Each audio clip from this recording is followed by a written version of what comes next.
Hello and a very good afternoon to you from Horsens, Denmark, this beautiful little city that is situated in the East Jutland region of Denmark, is hosting the BWF Thomas and Uber Cup Finals 2026. It's day 2 here at Forum Horsens, and we are well in the thick of it as far as the group stages of both the Thomas Cup and the Uber Cup are concerned. And well, we are looking forward to some scintillating action here on Court 2 very shortly. Just to give you a quick recap, we've got 3 sessions of group stage action from day 1 to day 4. And then it carries on up until day 7 before the knockout starts. You see there, quarterfinals, day 7, day 8, the semi-finals, and then the final on the Sunday for both the Thomas and Uber Cup. Looking at the groups, we will be focusing on Group B this afternoon. And as you see there, Japan, Malaysia, England, Finland. Japan 2014 champions. Malaysia, of course, 5-time champions, but they haven't won it since 1992. So it's a long, long wait, 34 years to be exact, since they've won this tournament. England, who were fantastic in their heydays back in the 80s, still not quite there yet in this year's edition, it'd be fair to say. And Finland, who've come in as the replacement for Team Germany in this edition. See there on Court 2, we've already had 1 session at the Thomas Cup in Group C. Chinese Taipei seeing off Sweden fairly easily in the end. It started tricky with Cho Tien Chen being pushed to 3 gamers, no surprise there. But then in the afternoon session, we've got Malaysia against England in Group B. Now, Team Malaysia are, as I mentioned, 5-time champions, 34th appearance, and as you see there, it's a 10-man strong team spearheaded by Aaron Shear and So Woo-yik, who are the senior-most players in that team. And of course, many Malaysians delighted to see Lee Zijia's name included in the mix. And we've got 3 top 10 men's doubles pairs in that team as well. I mean, you're talking about Man and T, who are number 6 in the world, and then you've got Go and Noor, who are number 7 in the world. So fantastic strength in men's doubles. Team England have a fairly young team. They've got no Lane and Wendy because there was injury, unfortunately, for their highest ranked men's doubles. There are 4 debutants in Sam Jones, Oliver Butler, Harry Wakefield, and Robin Harper. So new ground for many of these young players. Lane and Wendy, of course, recently crowned European champions 2 weeks ago in Huelva. They will be certainly missed by the England Thomas Cup team.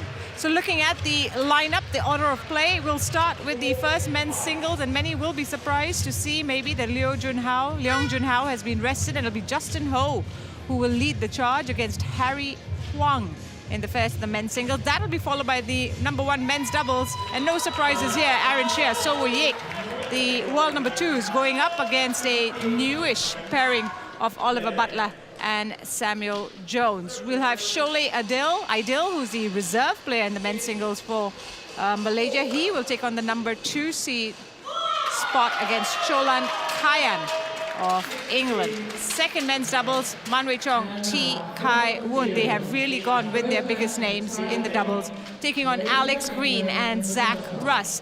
We'll end things with a new kind of feeling to see Lee Zijia in the number 3 spot, but we're happy to have him nonetheless.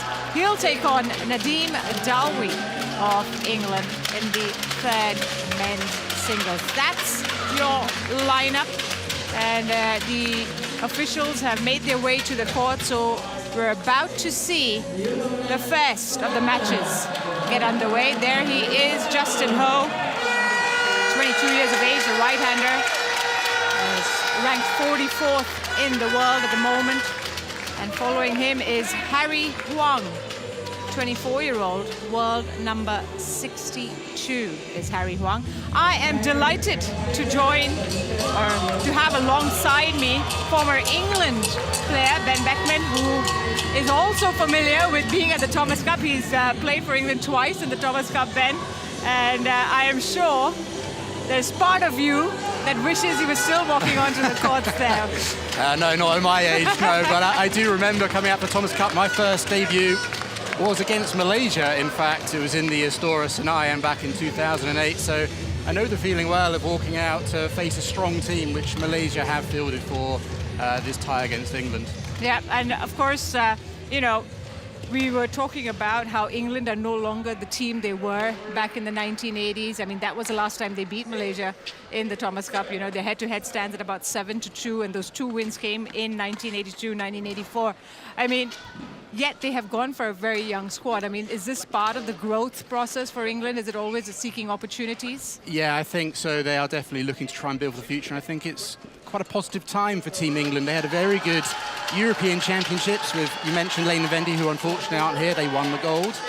But the first doubles, Alex Green and Zach Russ won the bronze medal. And then obviously we got the silver in the mixed double. So there's some promise across the board within the England team. But yeah, you're right, most of the team is very young, and they're looking to gain as much experience as possible at this event. Well, the first task at hand, of course, is seeing off this man, Justin Ho.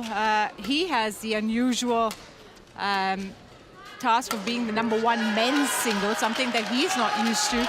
Talking about men's singles and the #1 being the #1, you've had that experience. What does it take, and what do you bring or hope to bring to the court as a #1 player? Well, I've never led England as #1, but I've led other team events at once, so I know the feeling of coming out. It's obviously nerve-wracking.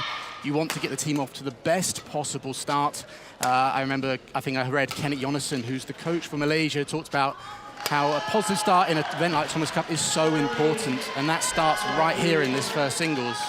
And are you surprised that Leong Junhao is rested, or is that something you think is the right decision? I'm a little surprised, but at the same time not, because I think later their final group match, looking a little further ahead against Japan, he's going to be quite a key member, because the likelihood that he'll play against Kodai, who he has a good record against. And I think the fact that they got Finland before that match, I have a feeling that Leong Junhao will play there, get his eye in for that Japan match. There's no need for him to play all 3 of the group matches. Well, it's a fine balance, isn't it? Trying to figure out what works best for the team, and, you know, getting them enough rest, but also getting them enough match time. You know, you have to always sort of get your mind working about what is the best combination. Well, for Malaysia right now, Justin Ho is the #1 choice, and he's had a so-so season. It'd be fair to say he's 4-9 this season, generally on tour, 31% win rate. He was, though, part of the Malaysian team last time out at the Thomas Cup that won the bronze, that got to the semi-final. So there is experience there for Justin Ho, isn't there? Yeah, he's had Thomas Cup experience. Obviously, it's a completely different situation. In 2024, he was 3rd singles. So now he's, in this match, going up to 1st singles. That's a whole different ball game. A lot more pressure on his shoulders. Well, for Harry Huang, also familiar with the Thomas Cup setup. He was there in the 2024 edition as well for England, where they exited in the group stages. He lost, unfortunately, all of his singles matches against Indonesia, India, and Thailand. Not an easy setup at all for England, I'd be fair to say. No, he had to face, I think, Kuluvititsan, Anthony Ginting, and HS Pranoy. Not exactly a nice set of opponents. Yeah, but that certainly has put him, hopefully, in good stead for this outing. Oh yeah, he's got plenty of experience. The fact that he has been the top singles player for England for a couple of years now, ever since the retirement of the guy who sat on the coach's chair, Toby Penty. He's kind of being looked at as the next player to lead England in the singles department for sure. Well, we're about to get this match underway very, very shortly. England, represented by Harry Huang. And this Group B clash And between on my left, Malaysia, Malaysia, represented by Justin Ho. Malaysia to serve. Level. Play. That's One. quite a hit for the first rally right there.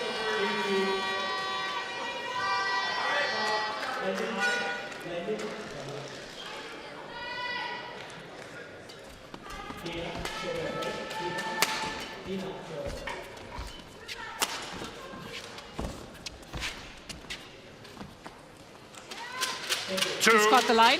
Yeah, just caught the line there. Yep. I think this is a really crucial match, and I actually think it's a good opportunity for England to actually get off to a winning start. I see this match as relatively even between the two. Harry with a little bit more experience, and whilst he hasn't had any massive wins over big stars, he's pushed a number of them pretty close. And I think if we can see that Harry Wang play today, he has a good chance of doing well. And if you see the fact that they are, you know, in terms of how their season has gone, their win rates are quite similar. Yes, Justin Ho plays more on the World Tour than Harry Wang, who plays more on the circuit, the Challenger circuit. It's still more evenly matched than you think. Yeah. Again, great placement. Oh no, it's spot out. I beg your pardon. Yeah, that one's just drifted long. 2. I can foresee possibly some nervous opening rallies here in this match.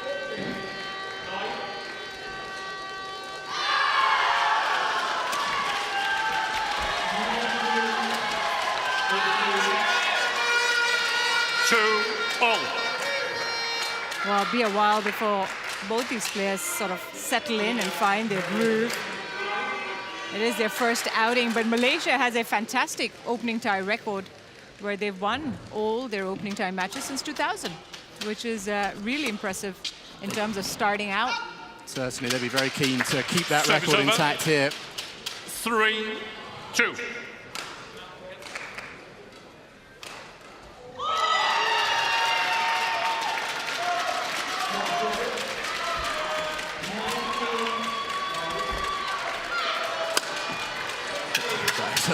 Yeah, twice now he's hit that smash very, very hard. 4-2. It's part of, you know, the Malaysian men's singles game is to try and get on top of the attack as quickly as possible. It's almost trademark with those smashes, isn't it? Very short, quick action, very difficult to read. Ooh. Just out. Service over. 3-4. Try to mix up his variation, his service variation. The quick serve there didn't quite work out.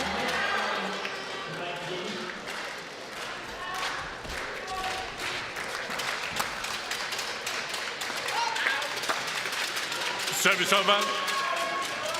5-3.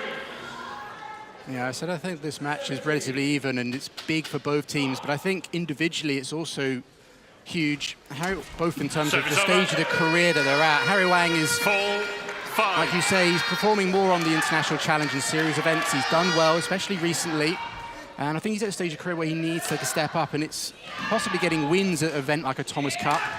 But I think he needs to step forward and do that. And for Justin Ho, playing first singles is a huge responsibility. He's still a young player, very young.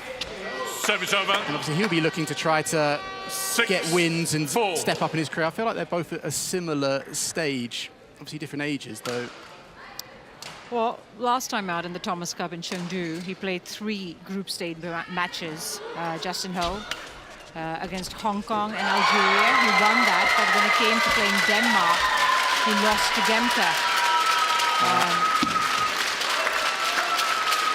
So 7-4. I mean, he's built, of course, that's 2 years ago. A lot has happened. He's built himself up, but it's whether he can sort of, a lot of it is having that mental ability, isn't it? Yeah, and talking of the mental when it comes to Justin Ho, you spoke of, you know, Rasmus Genker, as you know, is a very good player and very experienced.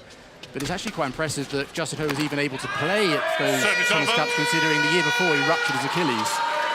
And I know I've read numerous interviews with him saying that that injury is still on his mind, even to this day. So he's got that to deal with as well.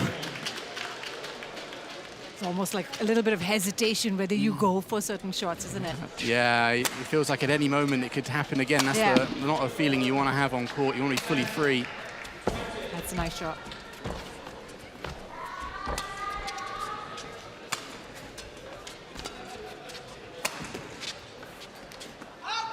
Well, that's gone long, but did well to stay in that rally for as long as he did, Harry. He did, yeah. 5.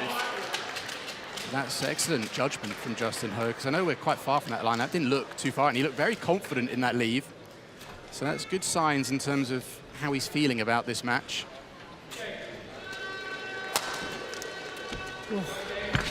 Oh, that won't do his mind any good, thinking about his Achilles slipping then. I was just going to say, we just talked about it. Yeah. And actually, that's not the first time we've seen him slip. He slipped a couple of times already in this match. New shot. Well, yesterday, unfortunately, we saw in the afternoon session, Christine Busch pick up an injury right here on court 2 in that Uber Cup tie between Denmark and China, where she slipped and hurt her knee very badly. And I think that kind of put an end to her Uber Cup campaign, which is something that, you know, all these players...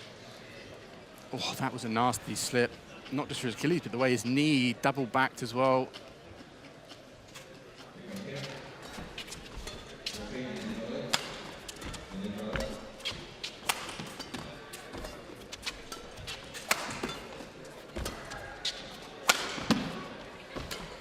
Oh, that's excellent shot. Very good deception there from Justin Ho. Yeah, Harry Huang was stuck. Yeah. Didn't know which way to go because Justin Ho did a great job of keeping him guessing. Oh, that's excellent deception. Really sharp skills.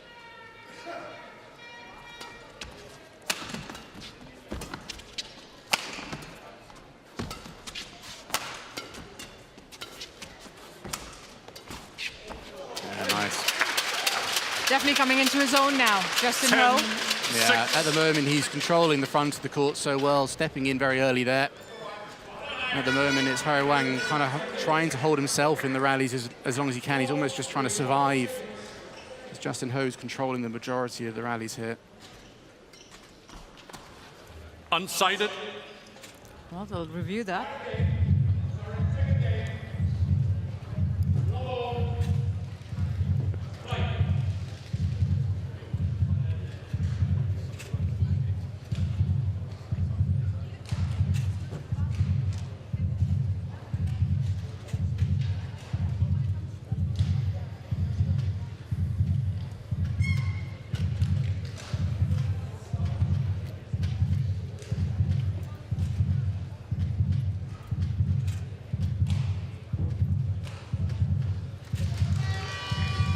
Taking a while to give us the answer. There we go. Yeah, it's out. Service over. So, 2-point game. 7-10. 3-point game for Play. Justin Ho, still in the lead. It's still looking pretty comfortable, it'd be fair to say, at the start of this opening encounter. Yeah, I don't think he's feeling too much stress at the moment. That's good play, though, from Harry Wang. And I think maybe it's quite smart that they're giving him the #1 position in this match, because at #2, when you come in, you know, it can be a lot trickier, that stress, you know, it could be 1-1, it could be 2-0, you know. Precisely, yeah. It's the midway point of the match, isn't it? You could be 10. Trying to keep your team in at 2-0. You might be trying to win the match. You might be trying to get the momentum back. There's so many ways. Obviously, every position in a tie has its own pressures, but the midpoint is huge. And this is good confidence building, I think. Yeah, because eventually he will play that Service spot. over. Yeah. 11-9. Well, it's 11-9. Interval. And it's Justin Ho who keeps on, or holds on to his lead. 2-point difference between these two players. It's been pretty quick firing, it'd be fair to say, and we've had 9 minutes of action in this opening encounter.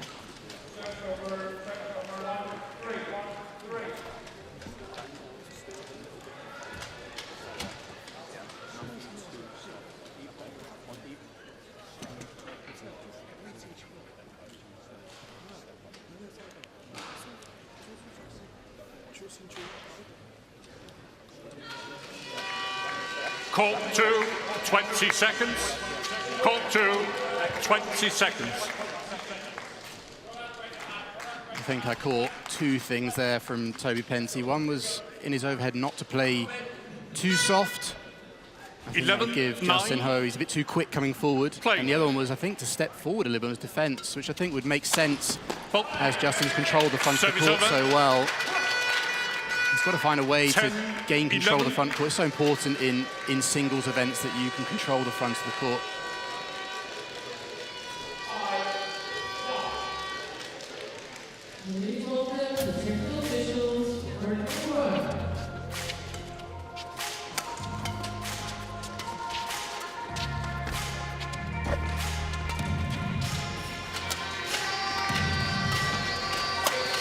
Excellent.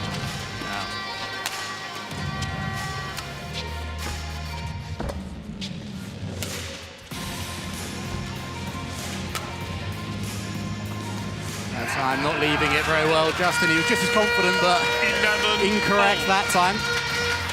Oh, he's leveled the scores. More importantly, Harry Huang, whatever Toby Penty told him at the interval is working. And he's on level scores for the first time since 2-all in this game. I think the other reason Toby might have said not to play too many soft from the back is that Justin Ho can hold him and hold him to the front or flick him to the back again. A little pace, it's a little easier to predict what's going to happen next. So he can follow the game a little easier. That's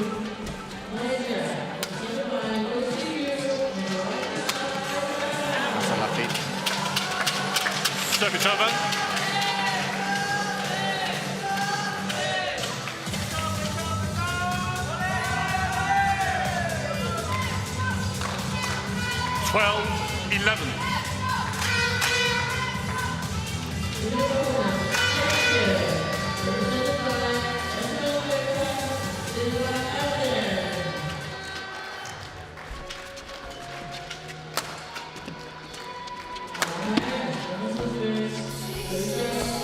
Excellent.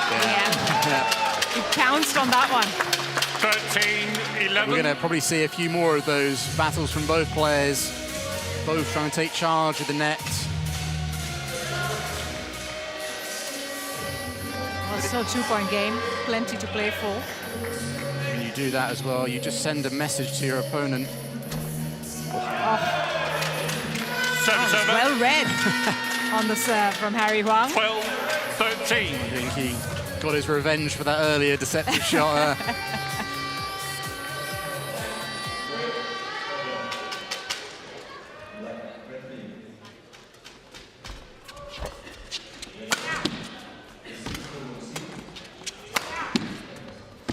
Oh, there's another slip. Well, he's done that again in that area Service of the court. over. 14-12. I think I made that 3 slips, 2. It's that exact same spot. That's got to play on your mind, surely. Yeah, because then no matter what, you're going to try and avoid being dragged into that area just to... And I know this might not sound too nice, but maybe Harry Huang can use that. Yeah. Play that corner a little bit. Absolutely. I mean, I think, you know, when you can sense that your opponent hesitating to go in Yeah. a certain direction, you'll play that direction even more, won't you? Yeah, exactly. That's a good serve. Nice. Really play. nice. Really Service well over. worked point by Harry Huang. But I think it's 13, important for Justin to 14. vary his overhead a little more. He hit a few big smash at the start that were working, but now Harry Huang looks a little bit more aware to it. And is setting his defensive base relatively deep, so possibly Justin could slice the shuttle, do some sort of variation. I think it could prove very effective.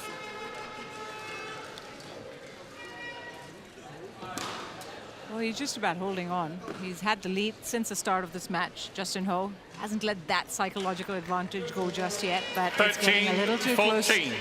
I'm sure, for him as well. Yeah, and we're getting close to the real business end of this first game. That was wide. 14-all. Rushing into the return of serve.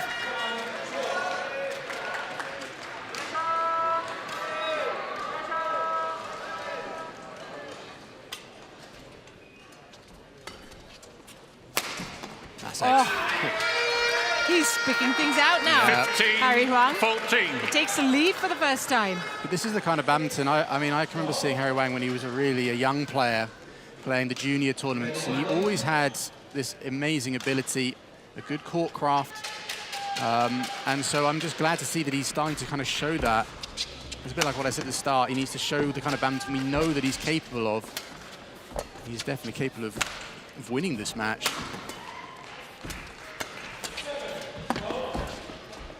Excellent play.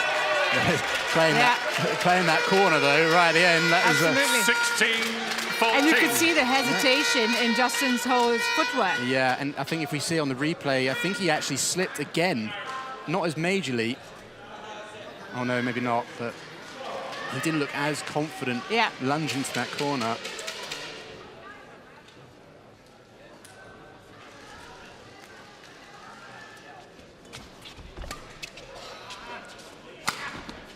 wide. 17, 14. Has certainly been a turning point now, because if you think about it, that's 5 straight points for Harry Wang. And to be at this stage in the game has really sort of dented Ho's confidence a little bit. Yeah, it has. There are definitely signs he's not feeling all too confident. That'll help. Yeah, that certainly will. 15, But for me there, then 17. the smash is fine because he's pulled Harry Wang out of position. He's nowhere near his defence base as he attacks. But it's when Harry Wang's slightly set on his defence, that's where I feel Justin can then play with a little more variety in his attack. Justin. Thank you.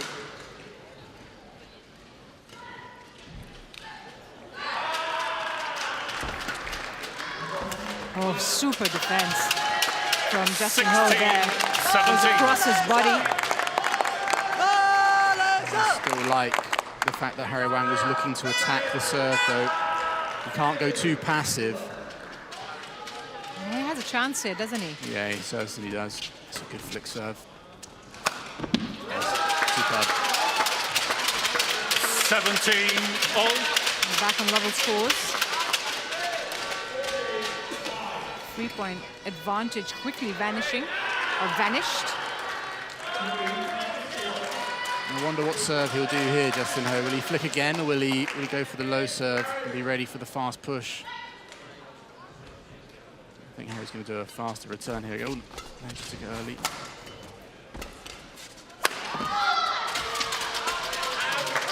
Well left in the end. 18-17.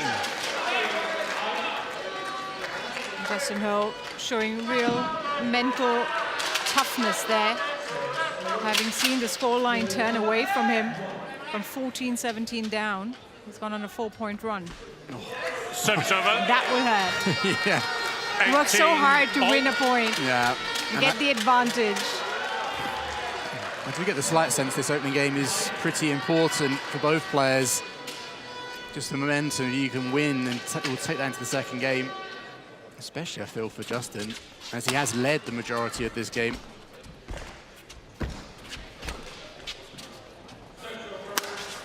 That's a good call. That's good play. That's also good.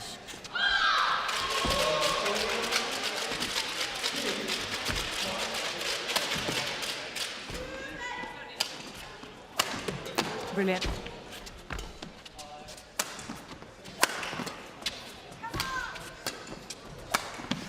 Oh, super Service from over. Justin Ho. Stayed in control throughout that rally. 19-18. But it was great effort from Harry Wang as well. I mean, that was probably one of the most entertaining rallies we've seen so far. Yeah, that was... both players had chances to attack. Both players retrieving great defensive shots. And so Ho retakes the lead. He just needs 2 more points now to take the opening game.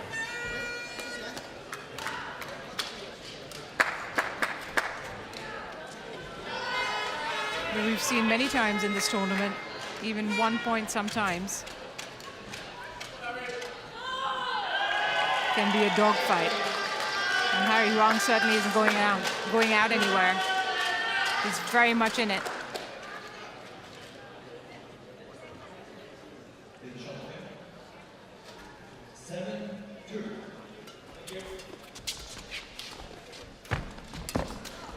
What reactions. Good play. Service over. Nice bravery from Harry Wang. And that last shot looked easy, but it was 19 falling ever so slightly. Those are the kind of ones very easy to put those long or make a mistake.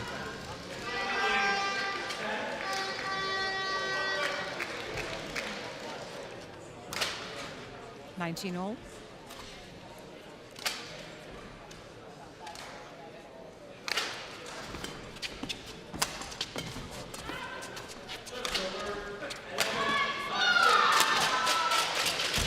Well, how about that? Harry Wang creates the first game point 20, opportunity. game point, 19.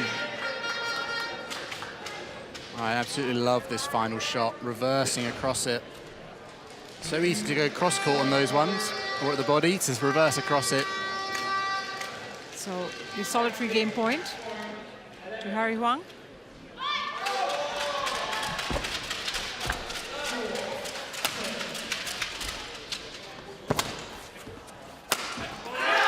And he's done it. Game.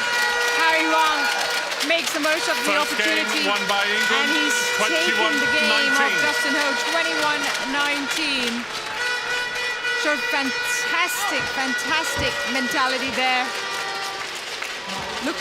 Didn't look nervous at all. No, really good play. Did well to, that's that shot there, really did open up the court. That is a fabulous put away. Gave Justin a taste of his own medicine. Yes. Yeah, that second to last shot really did the damage, but because he addressed it so early, the rally before he reversed it down the line, that time almost did the same, but over into the opposite corner. 21-19, 20 minutes, and it's Harry Huang who's taking the advantage.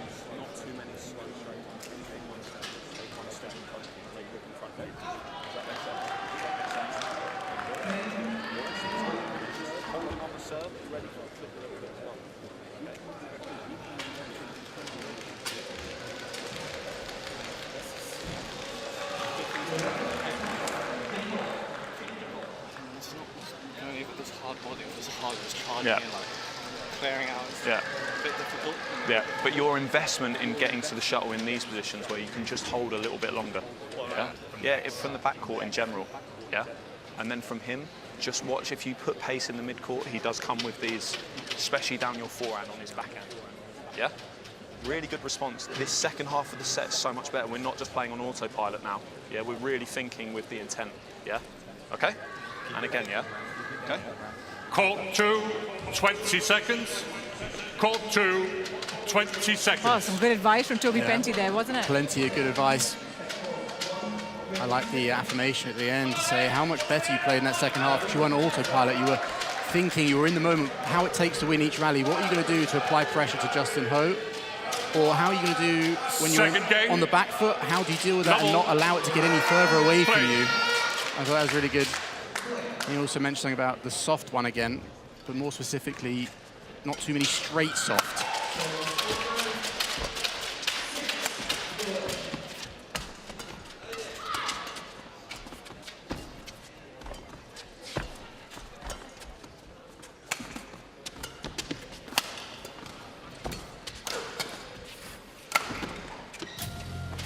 That one's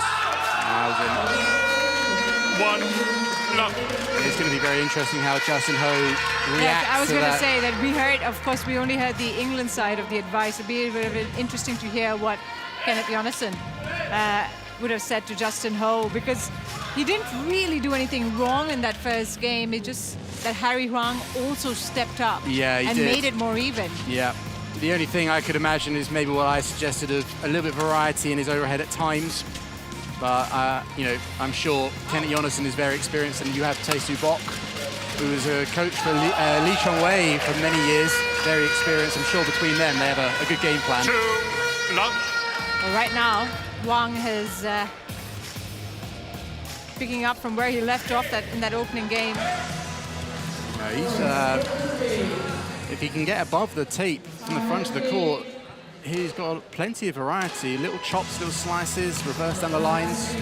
Justin just looks a bit seconds behind it there.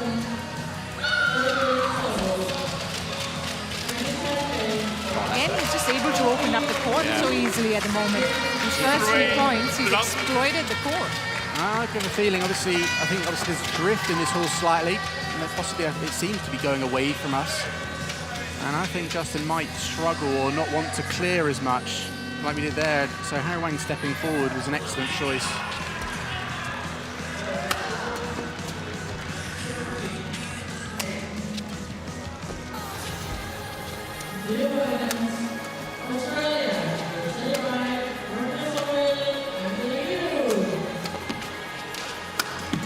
It's good work by Huang. Really persisted in that rally, didn't he? Yeah. And I know it's early stages, only 4 love, but there's worrying signs for Justin Ho. It looks like he's slightly run out of ideas. Losing his patience. That was quite an easy mistake there.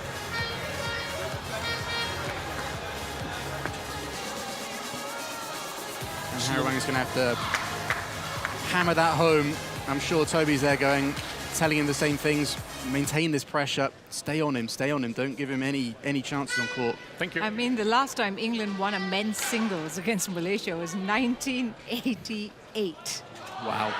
In the Thomas Cup. Let's be very clear. In the Thomas Cup, the last time England won the men's singles match against Malaysia was 1988. So this is huge. Yeah.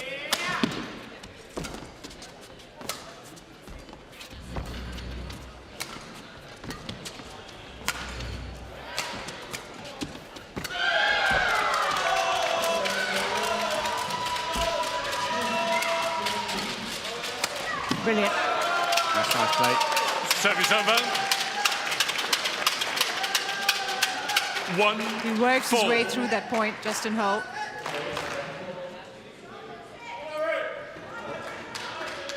Got that steeper angle. Yeah.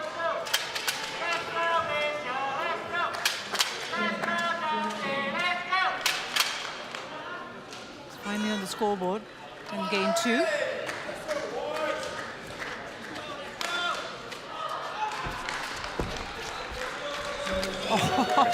Service over.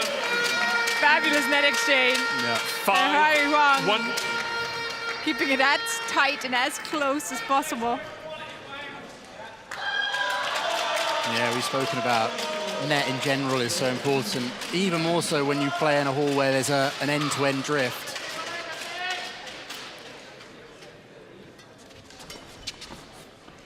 Yeah, there you can clearly see he didn't hit that hard, and that went a good foot outside the back line. But also, you weren't seeing these many errors of Justin Ho in the first game. I mean, it's just that blow that first game has done. We said, if you lose the opening game, how much of an effect that'll have. And we felt it was going to be more important for Justin to have won that opening game, but he hasn't. Yeah. And that's showing here. He's 7-1 down now. And in all honesty, I can't... Well, obviously there is a way back in, but he's not showing signs of finding what that way is yet. Harry Wang able to anticipate the shots extremely well at the moment.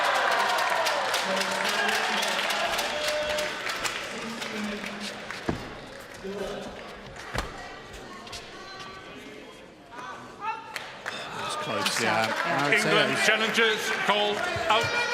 It's always risky challenging the back line because it's so far away from you, but that one I feel is probably worth a... But this is always an interesting conversation. How clearly can you see that back line to make that call? But sometimes you just got to go with gut feel, or sometimes you just need that break in momentum. He's hit a couple near the back line already, so maybe he feels that one felt the same, so I think it's close either way.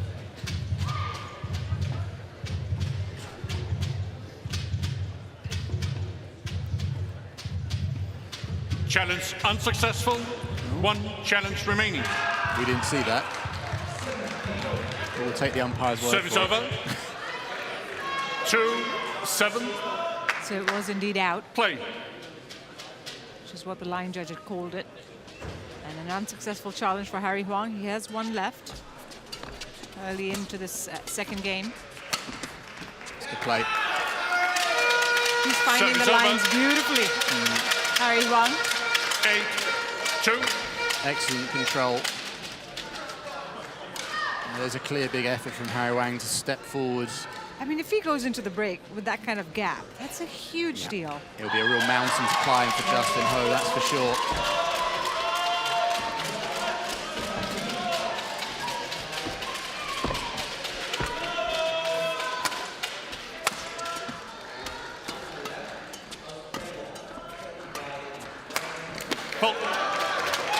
Desperately Service over. needed one of those. Justin Ho looking to claw back into the second game. 8. I think Harry just needs to be wary. He's had so much variation from the front of the court, but just don't get too carried away thinking, because it's all working. When you're up this far, sometimes you can get a little bit, you think you can do absolutely everything, it'll pull off. Got to keep your discipline.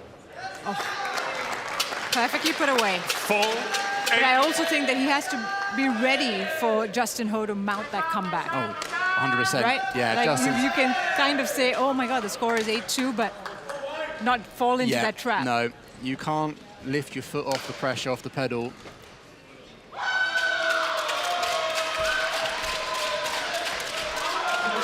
5, 8. And just like that, Yeah. 3 quick points for Ho. He's 3 behind Huang. This is important for Harry Wang to keep the discipline in what he's been doing so well.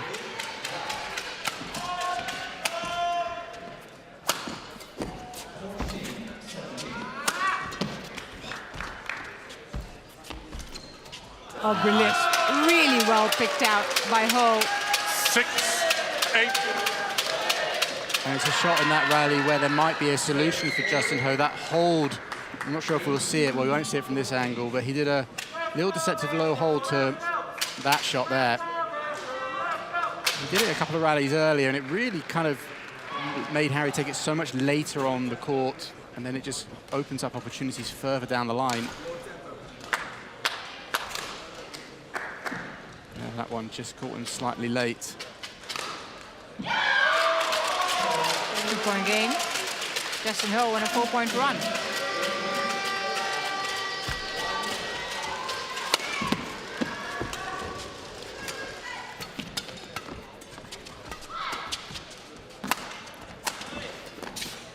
Going wide. It was a full stretch. Trying to make the 7, save. 8. Harry Huang on the backhand, that too. Yeah. And it's a 1-point game now, and Ho right back in it.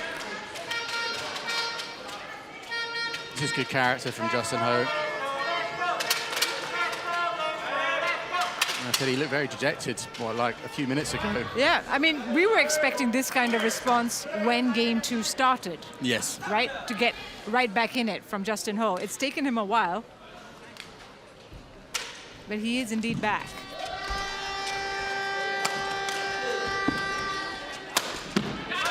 Good play. Oh, it's level scores now, and Ho, 6 straight points, has made it 8-all. Harry Huang will start feeling the pressure now. Yeah. As I said, Harry needs to maintain his discipline from the front of the court. Be careful of the height of shot he's giving to Justin Ho. Those flattish ones, but with enough height he can get under it, are dangerous to do.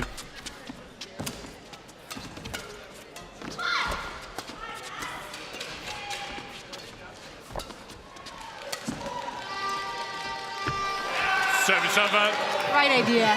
He knew what he was kind of going for, because Huang was nowhere near the front court. He's had quite a bit of success in his comeback with those little deceptive holds back to the net. Probably say a bit ambitious on that one. Yeah, he knows it.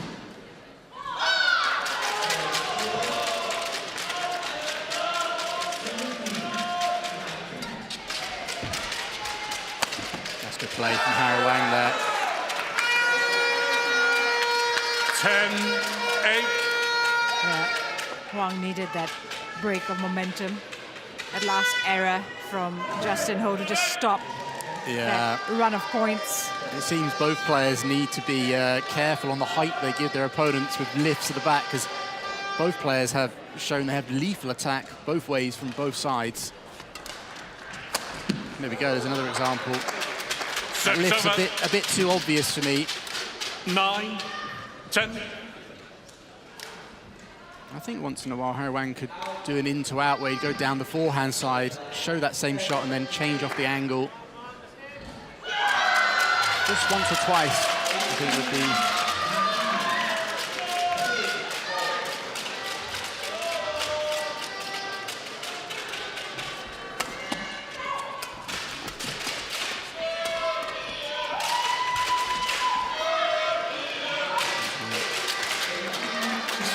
Long from Huang. 10-all.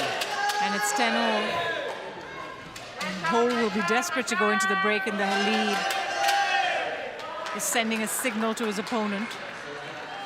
It'd be a good mental victory for him if he can go in at 11.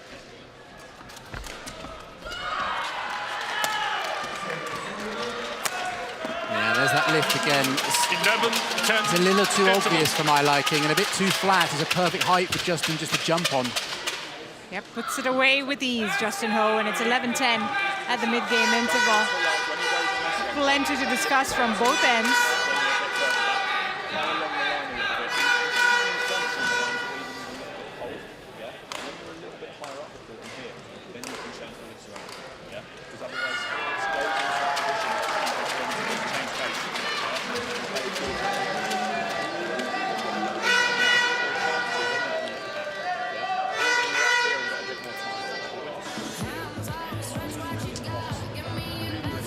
Court 2, 20 seconds. Court 2, 20 seconds.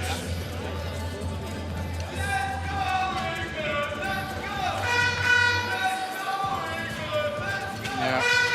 Toby echoing what I was saying. He mentioned something about you can use a little more height from the front. 11, 10. A little more creativity, but you don't need to go over the board. You don't need to be like doing crazy double actions, just a little bit more deception, maybe a few more variations. But I think it's the height of the lifts is going to be important.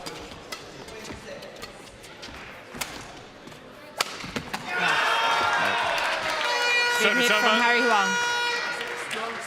11, all. Yep. I mean, as this game goes on, Ho will be under more pressure because it's a must-win game for Justin Ho, having dropped the first game. And I think Harry Huang should or can capitalize on that pressure cooker situation. Yeah, I'd say the pressures on Justin's shoulders are larger. No one's expecting England to win. They might expect Harry to have a chance. Yeah, or possibly there could be some people here that could expect him to win. He might even feel that himself. So he's going to put pressures on, but I think in terms of, you know, the bigger picture, there's certainly more pressure on Justin Ho's shoulders. Oh, Service missed over. it. I think I read in a Malaysian article 12, that if they were to 11. drop even one game, not a match to England, it would be seen as a bad thing, or Well, you know, a knock. But that's the thing with Malaysia. Everywhere they go, I mean, there's so much pressure when they step onto the court, Yeah. no matter which tournament you are, there's so much scrutiny. Yeah, and that's something that Justin will certainly feel, leading such a rich, you know, a nation with such a rich badminton history like Malaysia. I don't envy that task whatsoever. Ah, it was a late decision by 13, 11.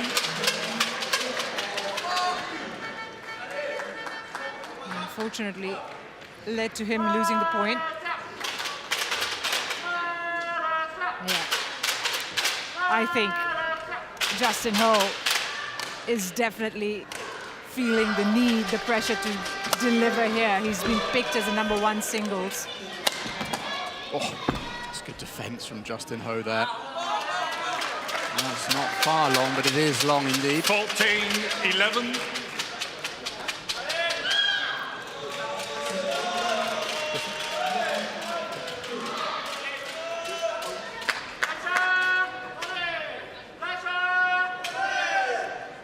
He's finally opened up a comfortable gap here, Justin Ho. Oh, that's a loose serve. Service over. Wonder whether that was the right choice for 14. serve. I think any serve that's about 4 feet above the net, that short is never a good idea. But that's probably a sign that he is nervous. Outwardly, he's quite a calm customer. He's not showing too much emotion out there, but inside, I'm sure it's a different story. Yeah, the shot selection will show. Yeah, it will, certainly. Oh, nice. That's good variation. That's nice.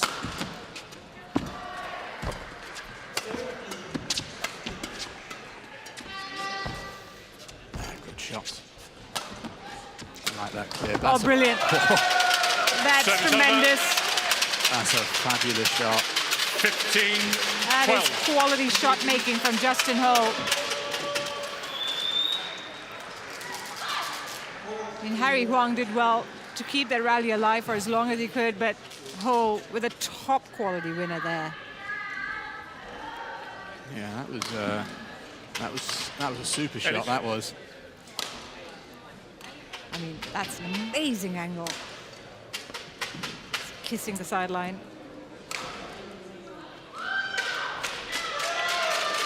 It's a 3-point game. And it's Ho on top. And what is must win for him to keep this men's singles match alive?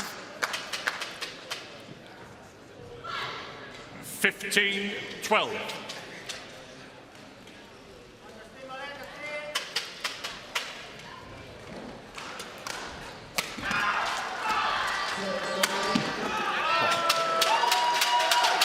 Far more confident with his shot making now, even his attack. Yeah, you said outwardly we won't get much of a read on Justin Ho, but the shot quality and the shot choice that he does will give us the answer.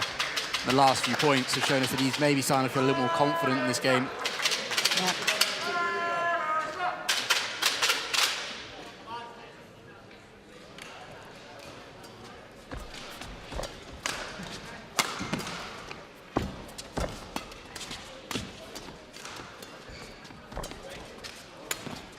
Good shot. He's got himself out of trouble there. And he's sketching the lines freely now. 17-12. He lost the point, Harry, but this reverse slice there, I like that. A little bit like I said about Justin in the first game, Harry Wang's attacks gone a bit one pace. So I think adding in some of that variety, it did create the opportunity, but Justin Ho doing a last bit defense. 13-17.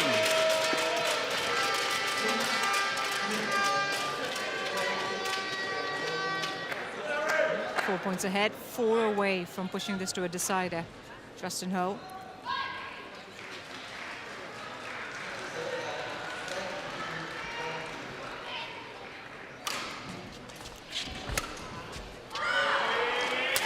Wow, he's missed it, that one. Tell you what a lift.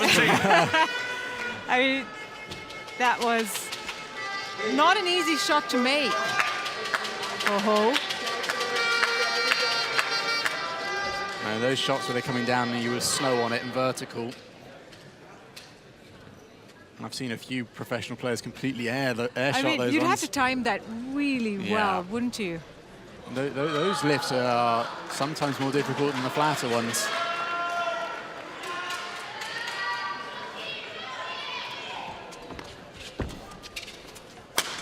Right. So that's now 3 errors in a row. 17. Starting with the serve, then on the smash, and then that one. and then that one. I was just saying a moment ago how his shot choice and selection was. But that's probably the battle inside, right? It's going to be a constant fluctuation. It's going to do that in matches. You're going to feel good 1 minute, not so the next. How do you manage And the momentum that? just... Yeah. 16-17. But Harry's coming into some momentum at the right time, right at the end of this match, or the end of this game, sorry. And I mean, like the second game, Harry Wang really just pushed at this moment in the opening game as well. And I think that could give him confidence in the second game, that he was able to be very clutch in the first game. He can do it again in the second. Add to that, there's going to be even more pressure on Justin Ho, because if he loses it, he loses the match.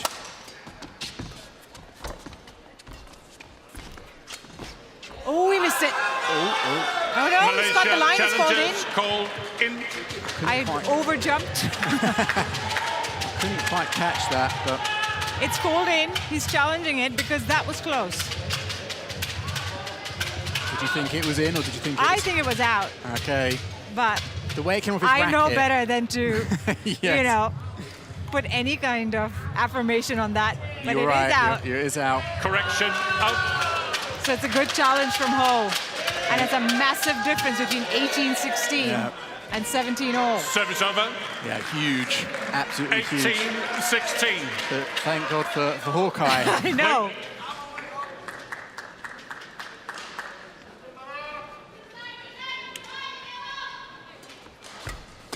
A loose serve there. Service over.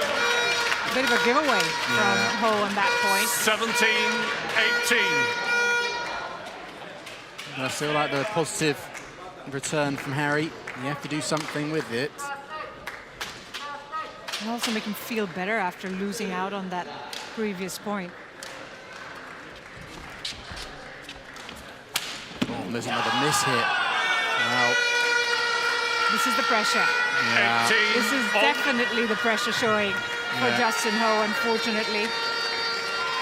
That's a sign there must be huge amounts of tension in his forearm. He's completely off in terms of his rhythm. And Team England sense an opportunity here. What a win this could be for Harry Huang. He's 3 points away.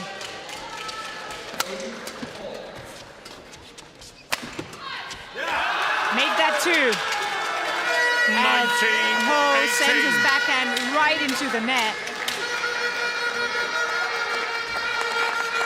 And Team England are on their feet.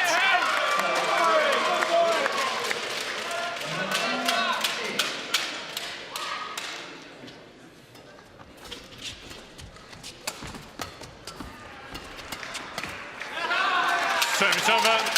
Bit of reprieve. Oh, we're in the same situation as we were in the first game, 19 all. I wonder how Justin's going to serve here. I'm not sure if will he flick. Will he flick? Yeah, that's what I'm thinking. Will he flick?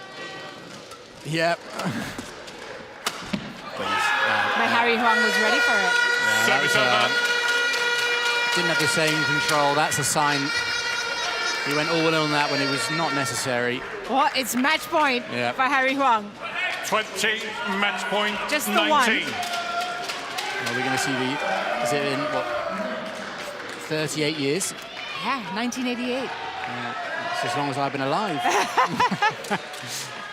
That is a huge moment. Steve Badley did it in 1988 in the first men's singles. Oh, really?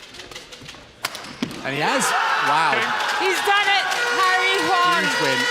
has created an upset of mammoth proportions in this first men's singles against Malaysia. He took that sole opportunity once more and converted it for a massive win. 21-19, 21-19, not since 1988 Match won by in England. the Thomas Cup. 21-19, 21-19. England won a men's singles match. And yeah, that last shot in the net, again, the sign that Justin Ho was... I felt he was settling a little bit, and then he suddenly tightened up again. He had like 2 really good shots. Yeah. And then again, this string of errors, which led Harry Huang right back in it in the second half. But fantastic performance from Harry Wang. That's exactly... When I knew I was going to be commentating this match, I was like, I really want to see Harry Wang step up, play the kind of badminton we know he's capable of, and he did that today. 50 minutes is what it took for Harry Huang to secure the straight games victory. It was Steve Badley who did it in 1988 against Misbun Sidek in straight games as well. And Harry Huang does it in 2026. What a fantastic win. And England now 1-0 up.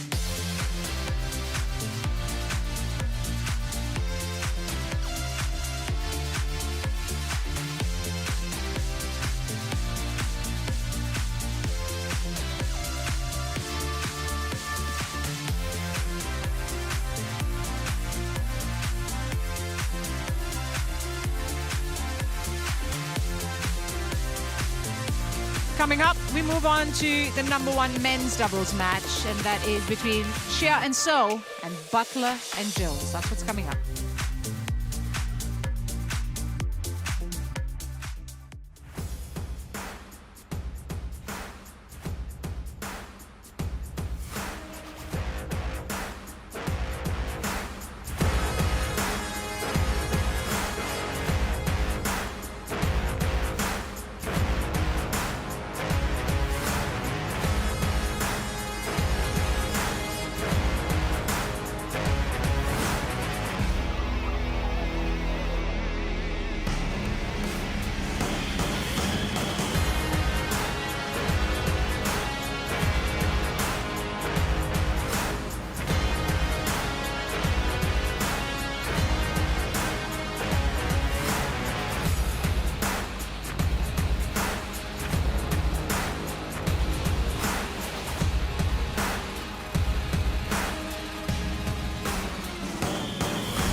watching live coverage of the BWF Thomas and Uber Cup Finals 2026 from the beautiful city of Horsens, Denmark. Fun fact for you, that the most amount of pizza consumed in Denmark is consumed in Horsens. Did you know that? Well, there is badminton and pizza to enjoy for the residents of Horsens these 2 weeks as the Thomas and Uber Clubs comes to this glorious city. Now, as far as Court 2 is concerned, we've got 4 more matches to go. We've had one fantastic result for England as Harry Huang beat Justin Ho in straight games. Now, of course, Chia and So with the task to make it one apiece as they take on Oliver Butler and Samuel Jones in the men's doubles. That's the match we're about to witness here on Court 2. But what a thrilling start to this Group B tie as Harry Huang gave them a result to cheer about in the men's singles. But this is going to be a very different task, isn't it? Yeah, this is a huge uphill battle for Oliver Butler and Samuel Jones. You know, not only is this their Thomas Cup debut, but they're coming up against 2-time Olympic bronze medalists from world champions, world number 2s. That's a tough ask. That's a tough ask. Well, if anything, they can take inspiration from Harry Huang and what he just did, Butler and Jones, but Chia and So, who've been in these kind of situations so many times in their long careers, will certainly know the response required by Malaysia. Yeah, you know, Aaron Chai is the captain for Malaysia. He's going to have to do his captain's duties right now and get them back to a level pegging.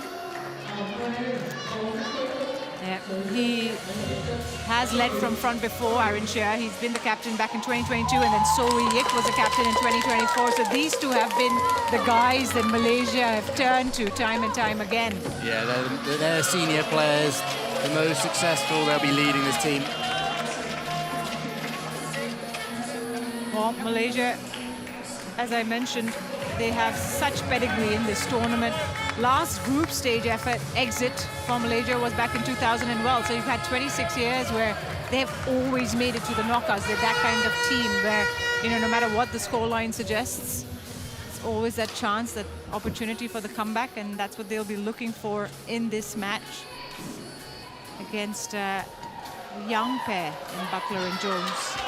An unknown pair in Butler and Jones, but that could also be a catch because there's not much information out there. No, I'm sure, obviously, Aaron Chai and So Yik would usually go away and do a lot of video analysis. There's probably not much on Jones and Butler, but on the flip side, there'll be plenty for the English pair to watch. So that might have struck some fear in them, who knows? Have a good match. Well, we've just seen the coin toss, and the umpire for this match, of course, Paul Marco de Kuiper of Netherlands. And the service judge is Remy Beaulieu of Canada. Aaron Chia, now 29 years of age, the right-hander. He's enjoying his career best ranking with his partner, So Yik, the world number 2. They first got there in January of 2023, but have always been in the mix. And I'm sure it's still one of their targets to get that number 1 spot in the world, something that they haven't achieved. And, well, if they go far here, that is certainly within reach. So we, just a year younger, have a win-loss record this season of 70%. They won 70% of their matches. That's a pretty strong showing. 2 finals appearances on the World Tour. We saw them, of course, in All England and also in Malaysia in their home tournament. So, you know, these are one of the most dangerous men's doubles pairs out there. Yeah, both Super 1000s first. The start of the year, both of them got to the final, but unfortunately they came up against Kim Won-ho and Seo Jae, a pair who they'd also be trying to knock off top spot, although that seems pretty much impossible at the moment. Oliver Butler, the 24-year-old, ranked 66th in the world with his partner, Jones. And, well, the left-hander. This will be an interesting thing as well, the left-right combo of Butler and Jones. And that's always interesting, as, you know, how hard is it to read a left-right combo for, you know, a pair that is right-handers on both ends? Yeah, it can be tricky, but I think Aaron Chai and So Yik have had plenty of practice against Kim Won-ho and Seo Jae, and there's been plenty of other pairs that have been right-left-handed It's usually a recipe for good success. You know, you can set certain situations up a little bit easier. Obviously, you've both got your forehand-to-forehand attacks. There's many things as to why left and right-hander combinations work well. But, yeah, this is a big chance for Oliver Butler and Samuel Jones. I think many people might be surprised they are actually the top pair, given that England's second pair will come later, are recently won the European bronze medal. They were semi-finalists. Yes, they were. Absolutely. We're talking about Green and Russ, of course. But yeah, when the lineups or the teams were set up, they looked at the rankings on the 7th of April. And at that point, Oliver Butler was the highest ranked men's doubles among the team. And that's why he gets so that means that whoever he partners, he must be at first. First doubles. So Zach and Russ were 83 in the world on the 7th of April in 2026, and that's why they are the second doubles pair. We see Tan Kian Meng on the other side as well for England, and he will have a thing or two to disclose about Malaysian tactics, won't he? Yeah, he will do. Although interesting fact about him is he never played a Thomas Cup because he was a mixed doubles my right, Malaysia's men's doubles has just been so insane. He's never been needed. And we see Coach Harry, of course, for Malaysia, who's done wonders for the Malaysian doubles on once my left, more. England, pairs in the top 10 in the world. Oliver Butler and Samuel Jones. 3 others, I think, that are also climbing up. Yeah, I think the All England, they had 8 pairs in the draw. That means 8 pairs in the top 32 in the world. Yeah. Phenomenal. That's the influence or the impact Coach Harry has had on the Malaysian men's doubles. I think we'll see that impact in the style that they actually play these days. I wonder if we'll see them use it in this match. Wow. One love. Just to elaborate on that, obviously, Malaysian pairs have always been known for their defences. Very strong, as we can see in this opening rally. But what Harry Yepper's brought in is more of the Indonesian style, the no lifting, much more attacking, rotating around, Quick exchanges. Like this rally, okay.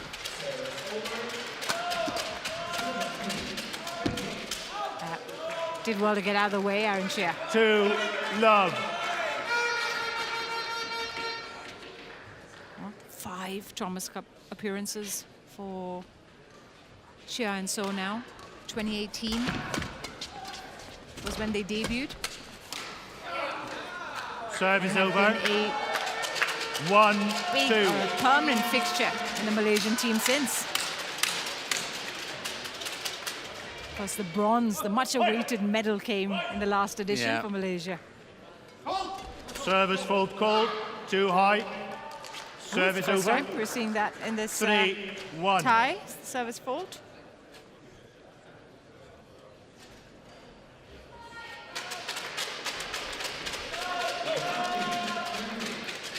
A few early errors from Butler and Jones. Yeah, it's going to be interesting how they handle this match. 5-1. No one's expecting them to win. I think that would be one of the stories of the tournament if it were to happen.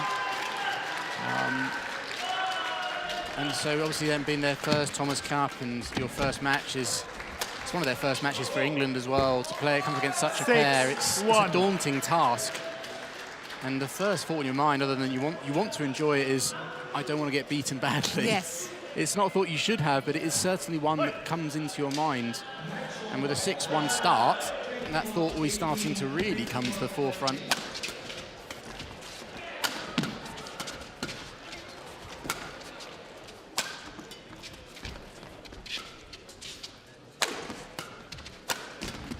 Oh, brilliant from Soboyek again. That's a brilliant shot. He is such a strong player, Soboyek, and their defense is impeccable. Yeah, no, Malaysian defense is solid. Them and the Koreans, the 2 nations, I'd say, have the best reputation. The only pair that kind of outdo them. Yes. Service fault called. Too high. Service over. 2-7. But I'm more interested in how the Malaysians attack, because that's something that they've, like I mentioned earlier, developed with Harry a bit more. I want to see some of that on court today. 3-7. Got the line. That will be a big relief for Butler and Jones. Find the winner. Close the gap.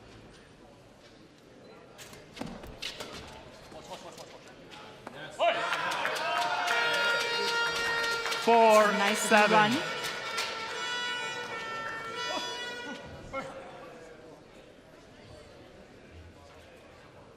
They've done pretty well on the international challenger circuit, Butler and Jones, this year already. Service over.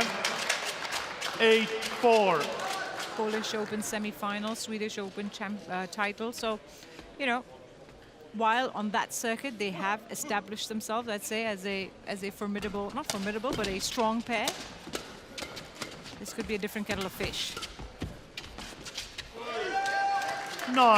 Yeah, this will be a huge step up. This will show the difference, you know, Yeah. playing on the challenger circuit and playing on. Yeah, exactly. The And World Tour. that's the lesson I think they're going to try to take away from this match.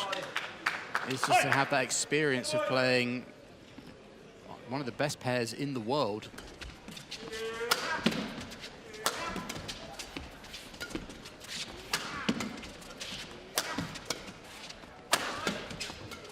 Oh, great redirection. Good play. That's well left. Really good rally Service over. from both pairs. 5-9. It was Butler and Jones who did well. One thing I can say about both those players is Jones and Butler is they're not going to be afraid to try a few crazy shots. They're both quite creative. And I think I've seen them on social media showing off some of the shots they can do. 6-9.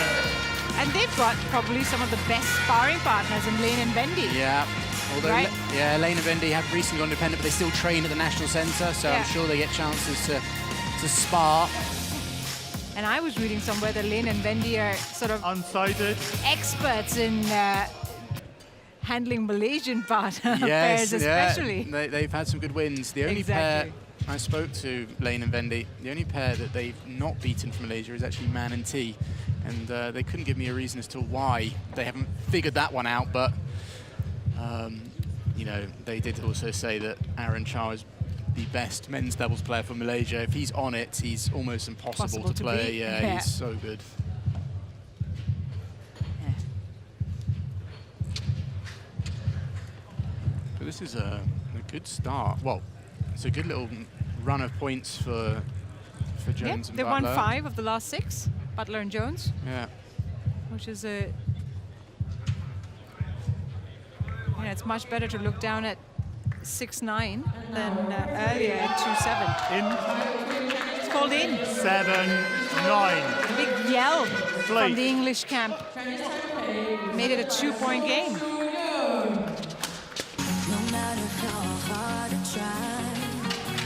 And you mentioned Lane and Bendy. Service Actually, over. the reason why 10-7. Oliver and Samuel are here in Horsens is because Lane and Bendy haven't travelled, so they got the chance. They played the European qualifying event and actually won both their matches, but that was also because Lane and Bendy didn't go. 11-7. Interval. So they're missing this event. It's a huge chance for these two. 11-7 now to Chia and So at the mid-game break. It's gone their way so far, just 7 minutes played.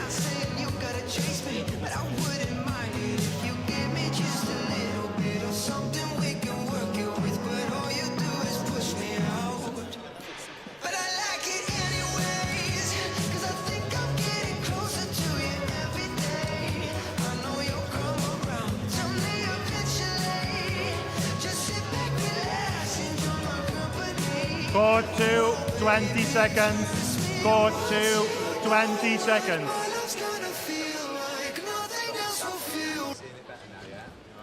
Coaches, return to your chair.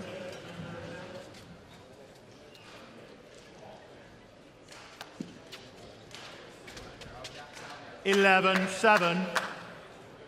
Play. 4-point game. And it's Chia and So, the world number 2s, who are up. Got a hit that one. Yeah, good. Good read. Service Good over. return. Well read on the serve. 8-11. But I was also just thinking, and you know, in the break, had Lane and Wendy been part of this team, and Harry Huang Oh, yeah. This is a given very good them, point. I right? didn't think of that, Like, yeah. can you think about that and what that Fault. would have meant? Serve is over. 12-8. There could have been real chances for England to cause A lot of trouble. a lot of trouble, yeah. Certainly. They might be regretting not being here I now. know. No, the reason they're not here is after the European Championships where they won, they took a break because it was in their schedule and they didn't have enough time to get here ready. And they probably also felt half that, give the chance to the next generation, let them have get the 9, experience, 12. which is, I think, really good. Well, they've had a good show of it so far, Butler and Jones. Just 3 points between these two. Yeah, I like the no fear attitude. I think that's always important with debutants or for young players playing against, you know, the top in the world. Go out there with absolutely no fear. Give it your all. Ooh, confusion. Good rally. Xia and So 10-12. caught out of position there.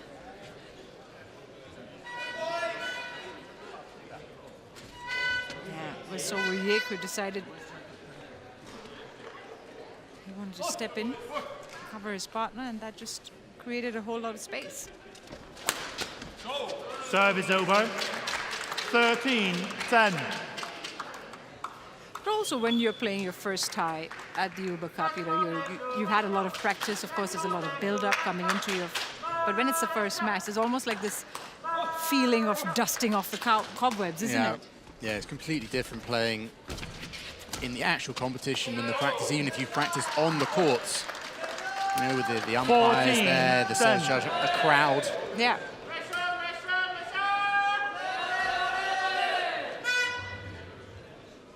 There's a few Malaysian fans in the crowd.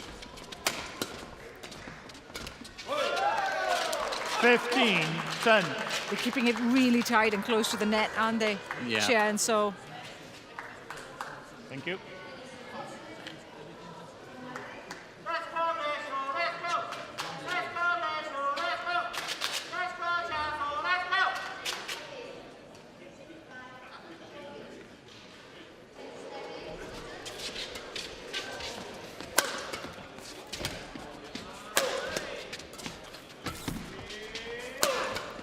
That's a great shot. Superb defence. Serve is over. Oliver Butler there. 11-15.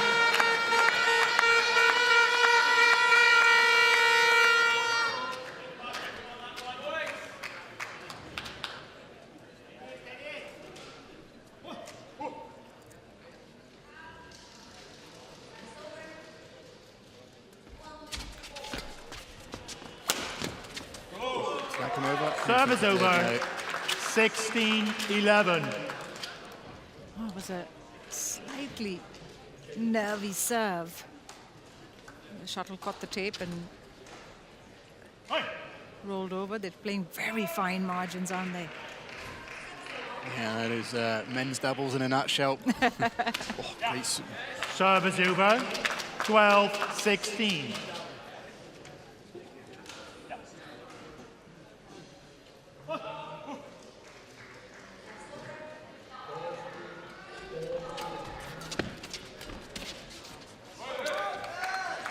Also weak, didn't even Serve have is to look. over. You knew that was heading out. 12. And now they're edging closer to the finish line. Xia and So, opening game, 4 points away.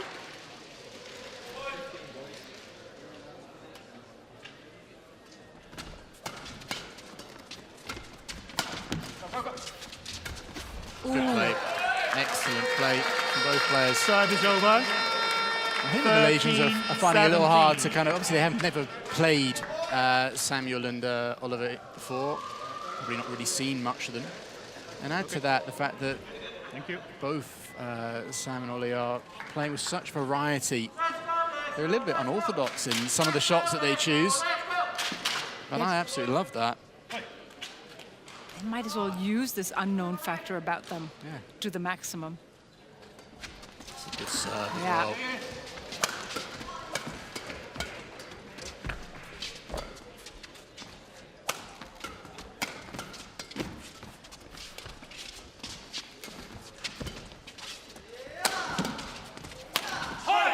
Well, they defended out of the skins on that one. 14-17. And despite Chia and So's best efforts, held their ground, Butler and Jones.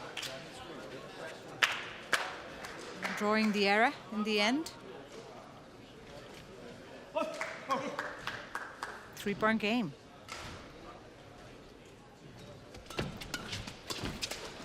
Go again. 15-17. Very well. It's a little window of opportunity here. What I really like, other than I said that there's the no fear factor, I really am loving the fact that they're approaching the match this way, is that I said they play creatively, but in the service situation, they're very disciplined as well.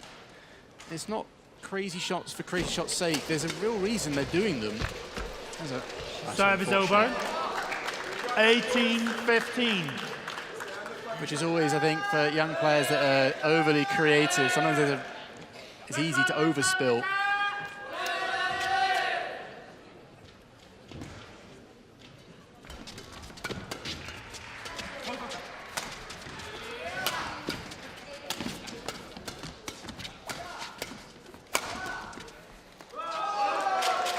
Yeah, but they might as well go for it, like you said. 19-15. Stay on court. Stay on court. Yeah. Go for your shots, play your game, and then you can come away from the match, win or lose, with, okay, I now know clearly where I need to improve on. Because if all you can come away with is, I should have tried harder, or I should have handled the situation better, there's not really much you can take away from that. That's a great serve. 20, game point, right down the middle, 15. and it's 5 game point opportunities for Chia and So, and it's a respectable scoreline. I mean, it is. They would be very happy that they've had the kind of chances they have. Serve is over. 16-20. I mean, it must be said, I think the Malaysians they're not flustered by this. They're not like too worried that the game's got somewhat close. No, I don't think they're playing that there. 17-20. Top No, level. definitely not. This is not, you know. No, there's a few more levels they can Exactly. certainly This go is not up. at full pedal, right? Excellent play. That's the disciplined service 18, situation. 20. Serve, look for the third shot. There's a clear plan. I'm going to serve to the tee. You know, they tell each other before each rally, I'm going to serve here, I'm going to look here.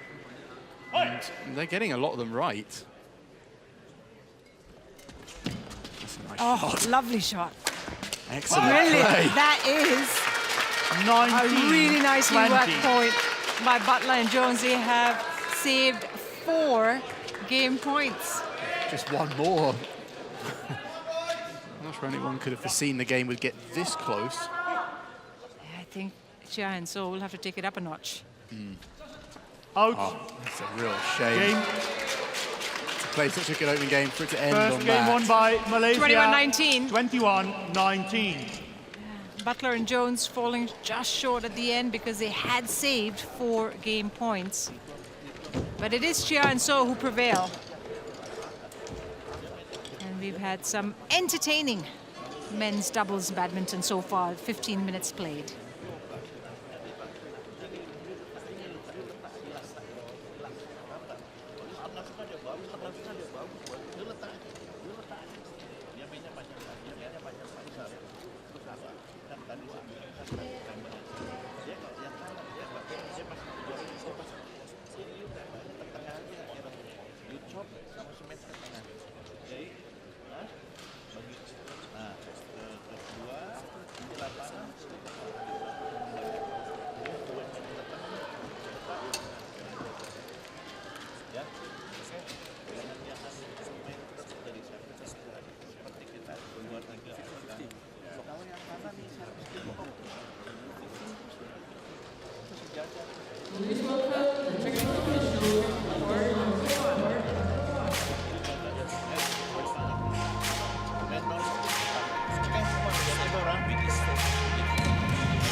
Court 2, 20 seconds.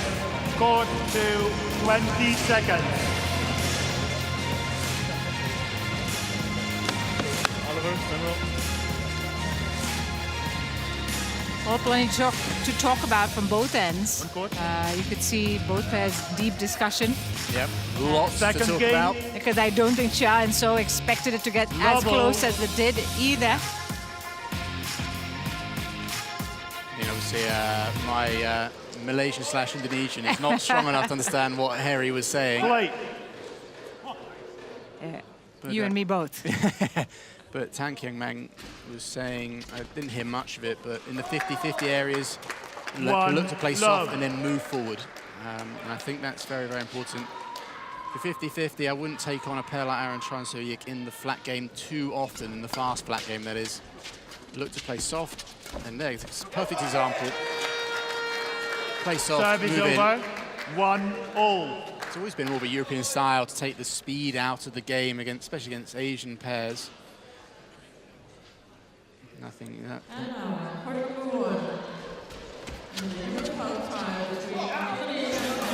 Just long. 2, So-yik. 1.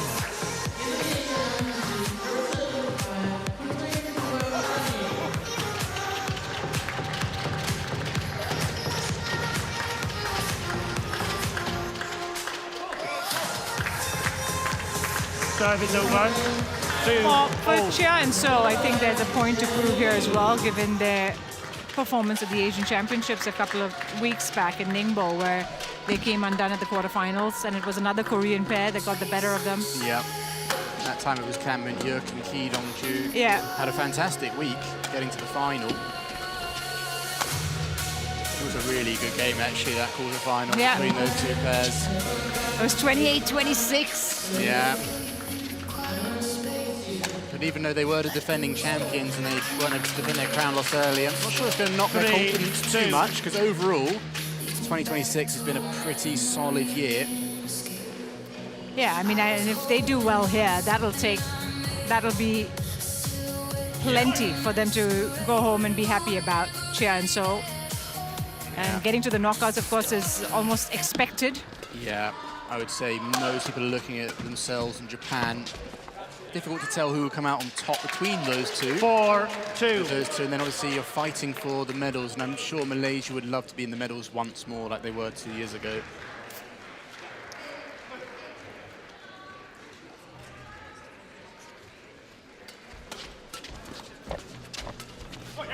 Service over. 3, But it's 4. also interesting, the Thomas Cup this year is a far more open tournament than it has been in the previous years, because how wide open both the men's singles and to a certain extent the men's doubles outside of Kim and Seo has Service been. over. Yeah, there's so many, 5, and it's not just 3. like lots of different winners, but all from different nations. Yes. If you look at every country's lineup, Which makes this tournament like Yeah. it could have. yeah, there's a number of groups, not necessarily this group. There's a clear 1, 2, and 3 and 4. Yeah. But in some of the groups, we saw the matches yesterday with like Korea, Service Denmark, over. and Chinese Taipei. 4, That's 5. one hell of a group. It's really difficult to tell who's going to come through, not just as 1 and 2, but who's going to come through in those positions as well. Exactly. And so everyone must be thinking that there is a chance here Yeah. to do something, to really do some damage. And I'm sure the Malaysians too. Yeah. I mean, their team is strong. There's certainly some weaknesses or some doubts over it. And it's always about finding those 3 matches, right? Yeah. So if, like the Service men's over. doubles, Malaysia, we 6, know, 4. like Indonesia, it's really strong in Yeah. the men's doubles. So they just need that one men's singles to click. Exactly. They're going to be heavily reliant on their 2 doubles pairs, whoever they pick, to field those. Most likely will be Aaron and So at 1, and then either Man and T will go in there, or possibly a scratch. 7, Very, 4. There yeah. has been talks of potentially that happening. And then, like you say, they'll be looking for 1 other singles. That's all they need. And then when you have someone like Lee Zijia, who's Yeah.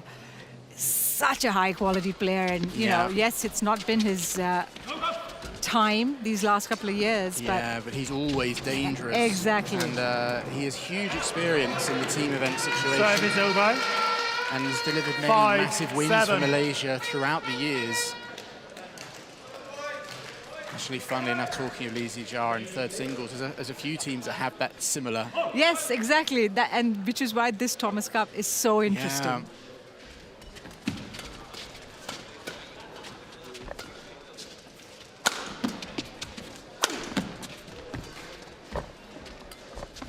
Oh, beautiful shot.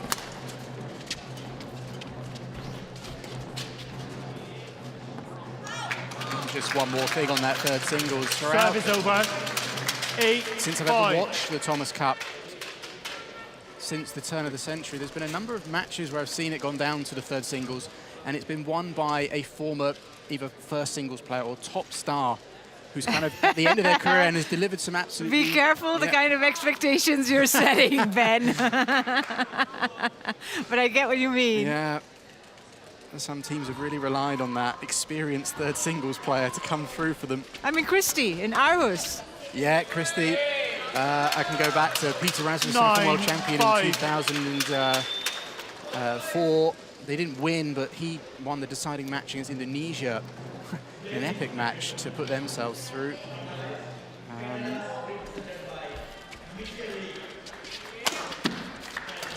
Yeah, I've seen it a few times. 10-5. Well, they're going about their business at the moment, and so 5-point gap, 4-point run.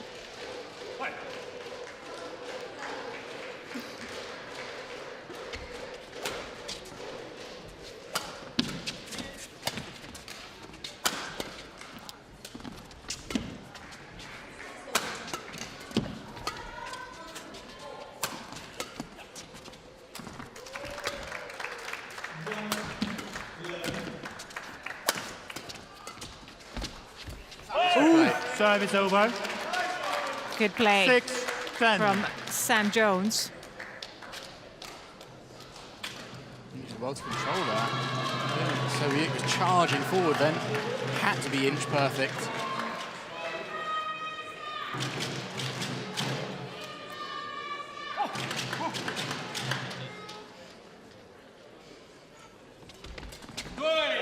Service over. But yeah, 11-6. and so Interval. continue to take control of this match. Take a real big step forward with an 11-6 lead at the mid-game interval. They already have the first game in the bag now. It's 5 points ahead. And they've got 1 foot in the door here. 25 minutes played.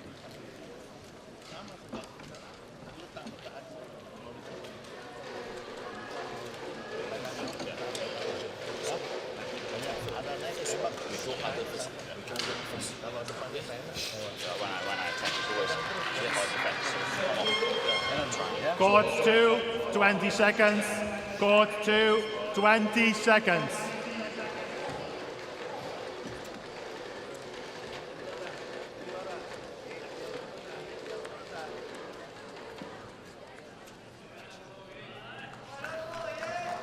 (11-6). Play. We're ready to restart at 11-6. So Yik will serve. But a game and 5-point advantage here, the Malaysians.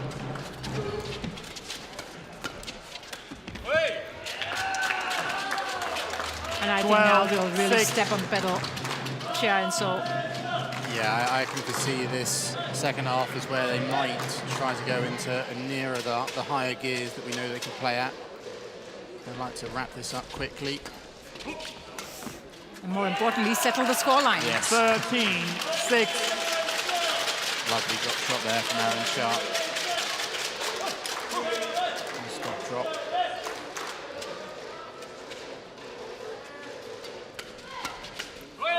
That was fantastic. serve. 14-6. And pacey. Came out really quickly at the English opponents, didn't he? Yeah.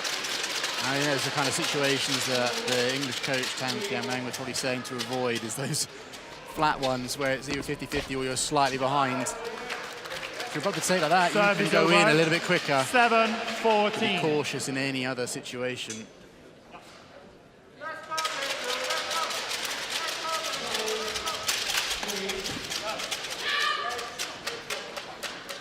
(8-14).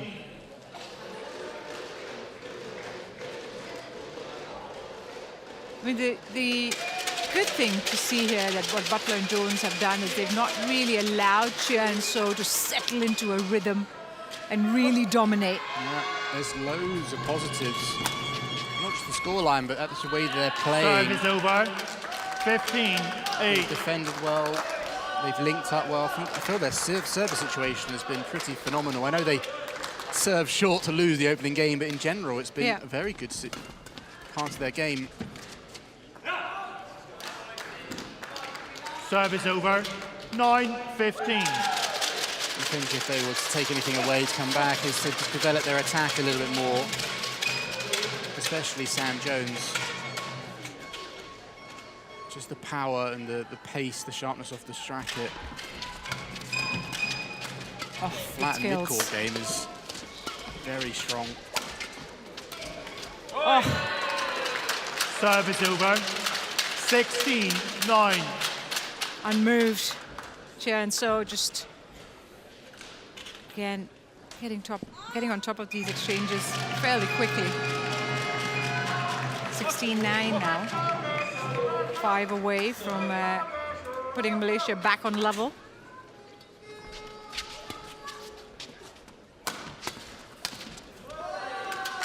$17-9.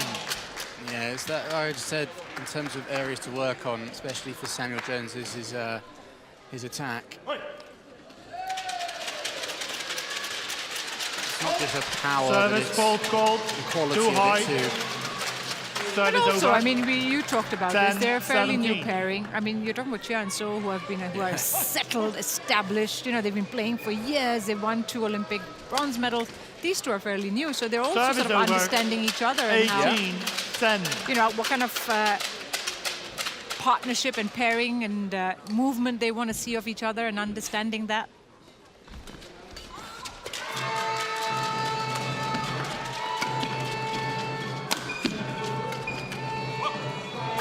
Yeah. Missed it. Malaysia challenges. He's challenged it, but I'm pretty out. sure he's missed it. He should have put that away. Yeah, he should have, that's what we call a setter almost. It'll make us regular folk feel better if we have to do it long, even if they can do it.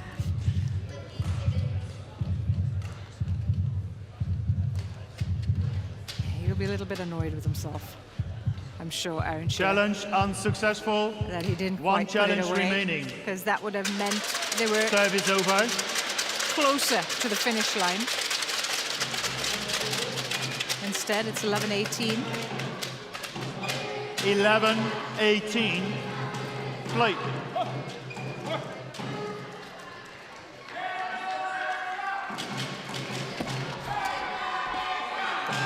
Service over. 19-11. Read it well. So we was ready on the return. 2 points required. Drive serve from Soviet there. Service Samuel over. Jones was alert to it. 12-19.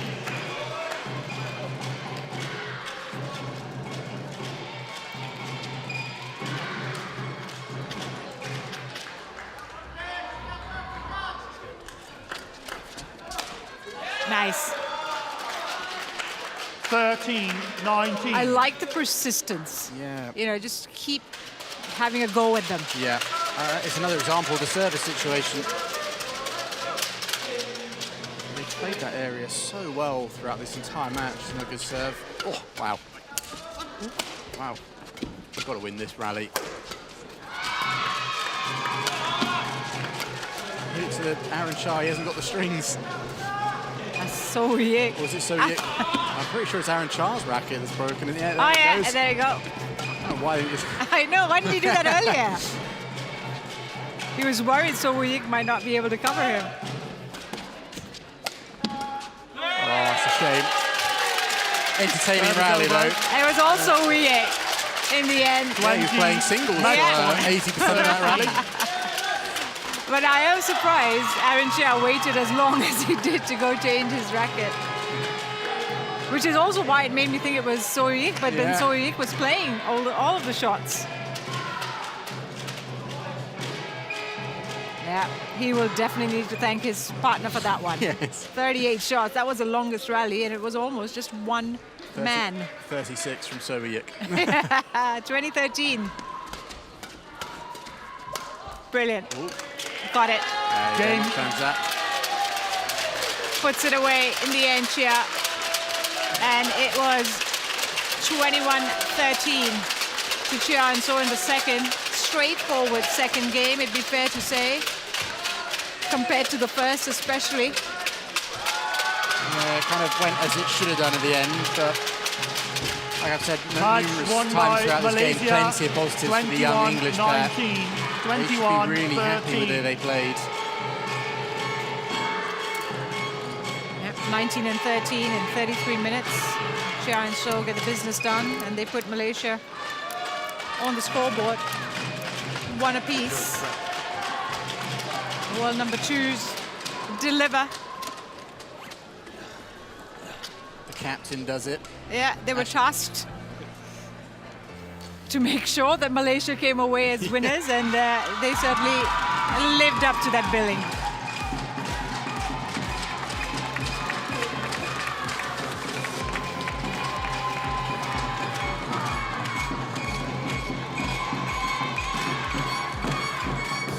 High fives all around. And Malaysia back in the mix, one apiece in this Group B tie against England. The straight games win from So, Chia and So.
We move on to the second men's singles of this Group B tie between Malaysia and England, and it's Shole Idol against Cholan Kayan. That's a match that's coming up.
watching live coverage of the BWF Thomas and Uber Cup Finals 2026. We're coming to you live from Horsens, Denmark, this beautiful city that sits in the East Jutland region of Denmark, and also sits very close to Horsens Fjord.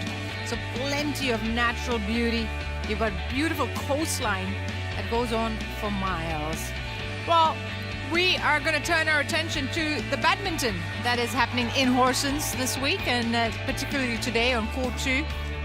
Shole Idol is the men's singles number 2 player for Malaysia, and he will take on Sholan Kayan. That is after Chia, and so put Malaysia right back in the mix with their straight games win over Butler and Jones.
Shole Idol versus Sholan Kayan of England is the second men's singles tie in this Group B class. There he is, Shole Idol, a 26-year-old for Malaysia, ranked 51 in the world.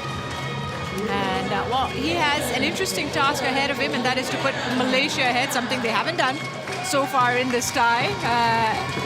They had to come back from being a match down to tie it up at 1-1 in the previous men's doubles, and now Shole Idol is tasked with putting Malaysia ahead. And this is the man who's going to try and stop him, Sholan Kayan, which makes this interesting, doesn't it, Ben? Because it's like quite an unusual situation that Idol finds himself in. Yeah, it certainly does. I'm sure he would have liked or expected maybe to come in at the 2-0 up. And like you said, it puts a different perspective on this match and actually makes it more interesting, but there's lots of little things and storylines behind this that I'm sure we'll see play out on the court. Obviously, you know, Sholan's going to see if he can actually pull up another upset and put England ahead. Shole's looking to not just do that for Malaysia, but also he's got something personal as well, because he's here as a reserve player. I think most people would see him as this might be the only time we see him play. But he's on record saying that he wants to try and take that third spot from Lee Zijia, and the only way that he's going to get selected is if he wins this match and puts in good performances. So he's got a lot riding on this match. There's Shole Idol.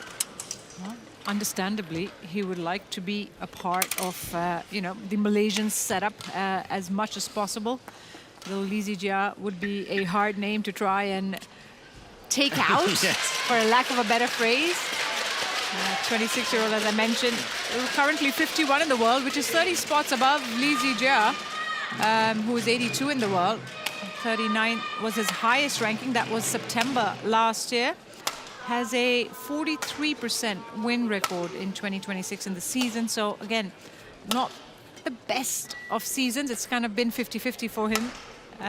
Making his second Thomas Cup appearance. He played or was part of the Malaysian setup in 2022, where he played one group stage match, and that was against USA's William Hu, and he won that in straight games. So he has delivered at the Thomas Cup for Malaysia, and will be looking to do that again against this man, Kayan, who's from Manchester, England, Swiss, 23 years of age, ranked 153rd in the world, went up and broke into the top 150. That was in March, just this year, last month.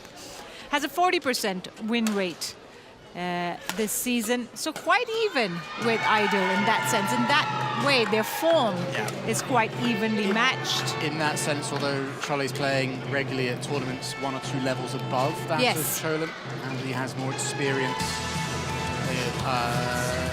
Idol's been playing more in the Super 100s. He played a few Super 300s. In fact, he actually picked up an injury at one of the recent tournaments in Thailand, the Thailand Masters, which put actually his selection for this event in doubt. Risk. Yeah, it did put it at risk, Well, the third Thomas Cup appearance for Cholan Ayakayan will also be helpful.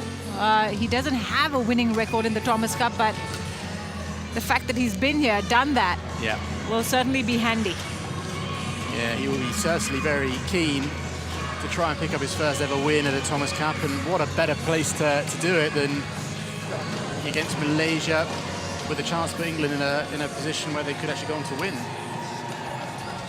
I mean, England, we talked about how they won their first men's singles back in 1998, since 1988, I beg your pardon. Yeah, it's been a bit longer. I know, another 10 years. But, you know, they've never won more than one match. Yeah, outside of the outside of the 2 times that they've won the tie. Yeah. Right, so that's another sort of layer to add to this equation.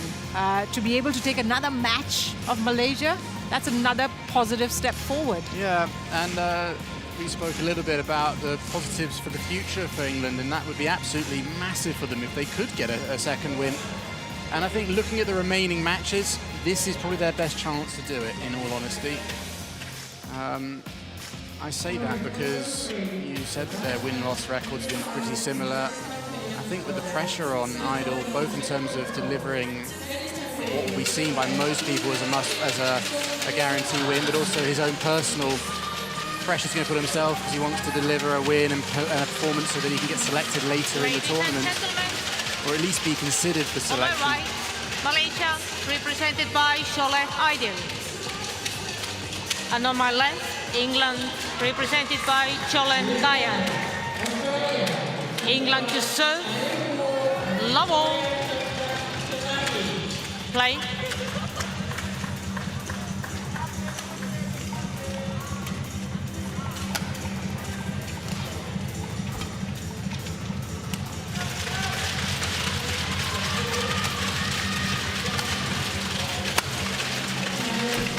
Nice. Good way to start. Yeah, that's an excellent rally. 1 love.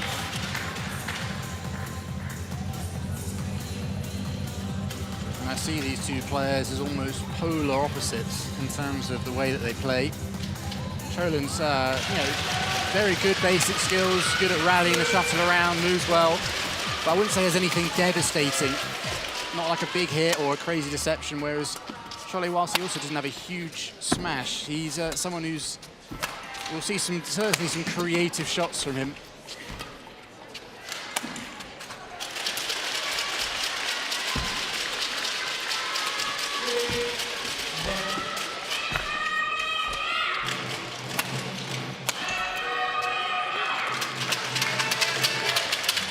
Service over.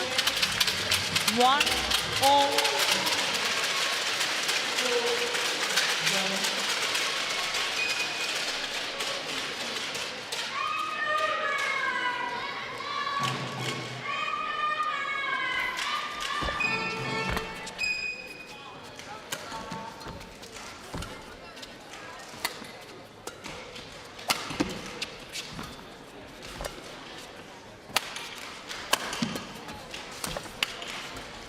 Oh,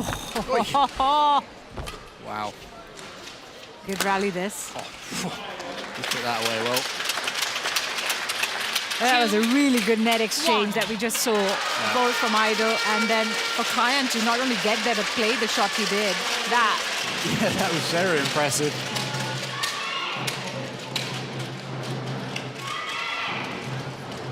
Well put away there at the end by Idol. Nice shot. Service over. 2-all.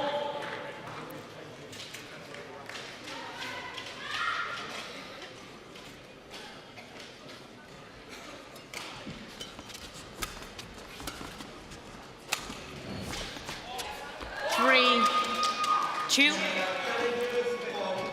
And both players just trying to find their feet at the moment in this all-important game.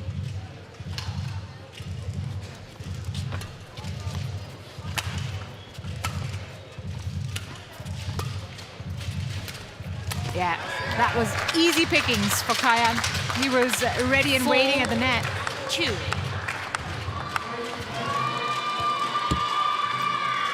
And also a win like Harry Huang's in that opening game just gives you that, maybe that extra sense of belief you need, don't you? Yeah. I've just been thinking a little more about the importance of this match for Idol on that somewhat personal level of wishing to be selected with the way that we saw Justin Ho play earlier.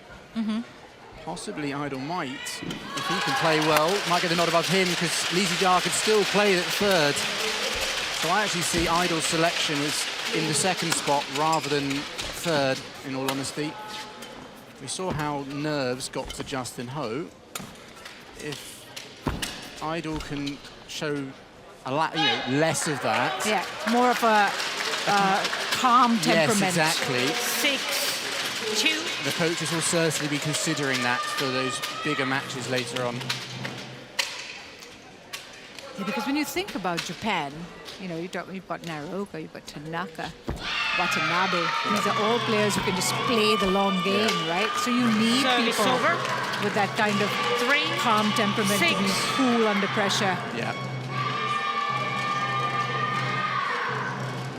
He's also a player that can just handle the situation, the nerves.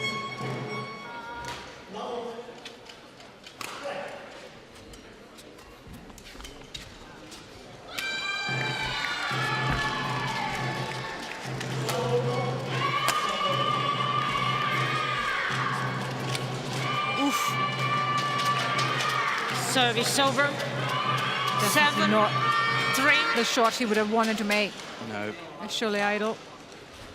He isn't really what we just spoke about, these early signs. Yeah. It's still very early days, I know, but there's certainly some tension out there on the Malaysian side. Credit to Cholan, he's just playing very, very basic, very good. Solid. Solid badminton, yes. Yeah. 3. And maybe, that's exactly what he just needs to do, knowing that it's Idol who has to come up with the goods. Yeah, at this point in the match, that's all he needs to do. Doesn't need to do anything too different.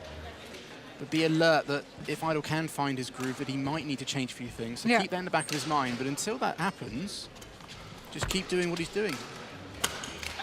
Yeah, there's a lot of tension. Errors. Yeah. 9-3.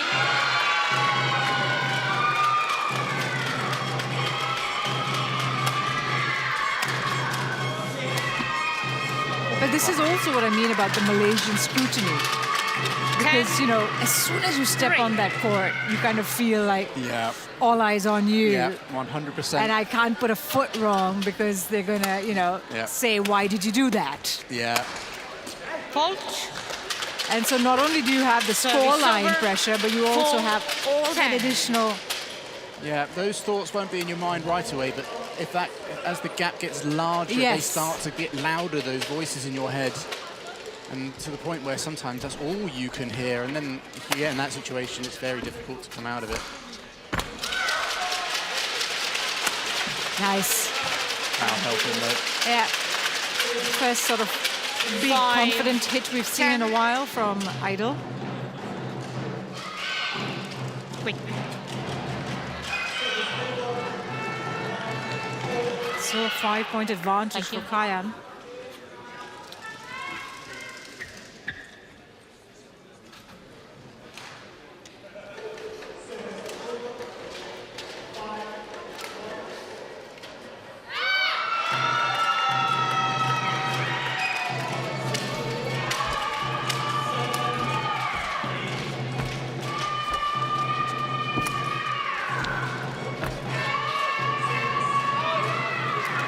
this long. 6. And maybe that's just 10. what he needs to do, Idol, is just stay in the rallies. Just till he can find those confidence in those shots again, in his shots again. Push Kayan to play an extra shot or two, make the mistake. But I see Idol as a shot maker. I'm sure he could probably win by grinding it out, but 7, 10. he needs to find a way to get his shots going.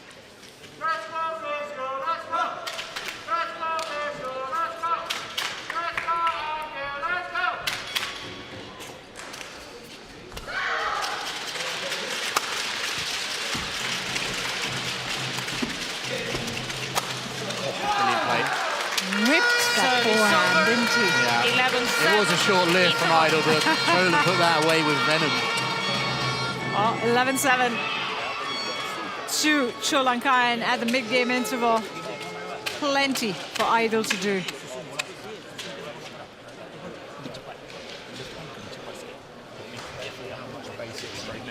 You're not getting an advantage. Does that make sense? Yeah, use your good lifts. Yeah, and then if you're going to play the net, try and panjang sikit, ini bola keluar.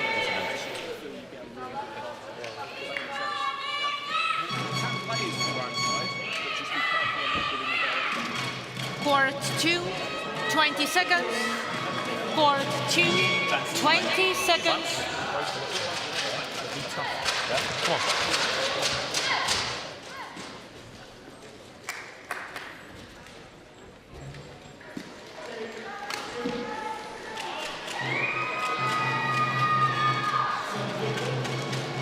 So it's 7. Cholan Kayan who has the 11-7 lead in this opening game against Cholan Idol. Play. The tie is very interestingly posed as 1-all.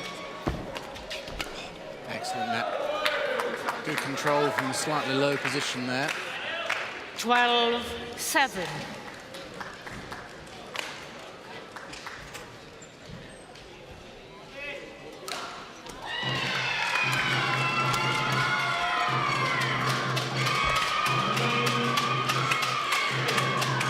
Unsighted from the line Unsighted. judge.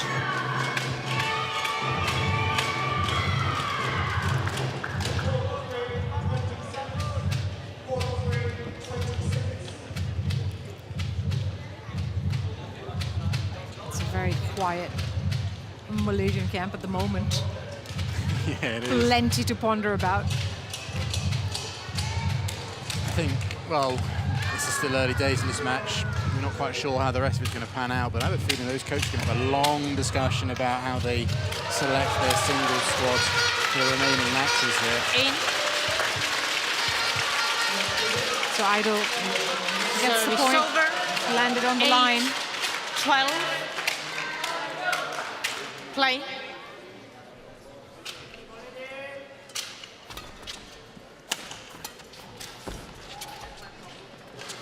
Nice play. Service over. I think I didn't hear all of what 13, Toby Pensy was saying in the 8. mid-game interval, but there was something around the net. I think there was probably two things. One, to play back to the net if there's a spin, but other than that, it was those kinds of shots. Doesn't need to be too much, but just 14. 8. He's mixing up the pace really well as well. he's playing good badminton. You just feel like Idol's a little bit passive. Yeah. Like he hasn't sort of woken up yet. Yeah, he looks tense. It would be a way to put it. 15. Hasn't got any of his game going. The only thing when he looks half okay is in those long rallies, but I don't see that as the way that he's going to win.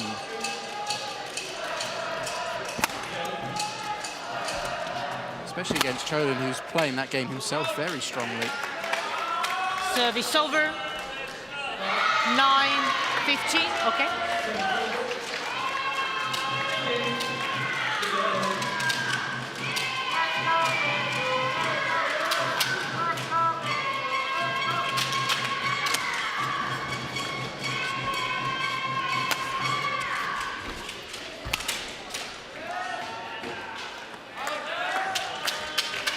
Ten, 15.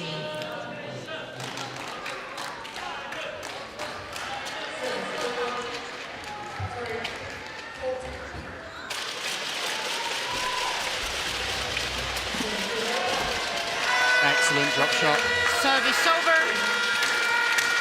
16, 10. Well, he's just slowly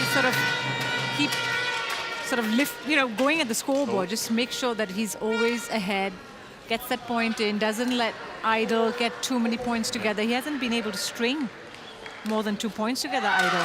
Yeah. Thank you. Good play there from Cholan. He's hit some big attacks, as you said. To throw in the odd drop shot like that is very smart.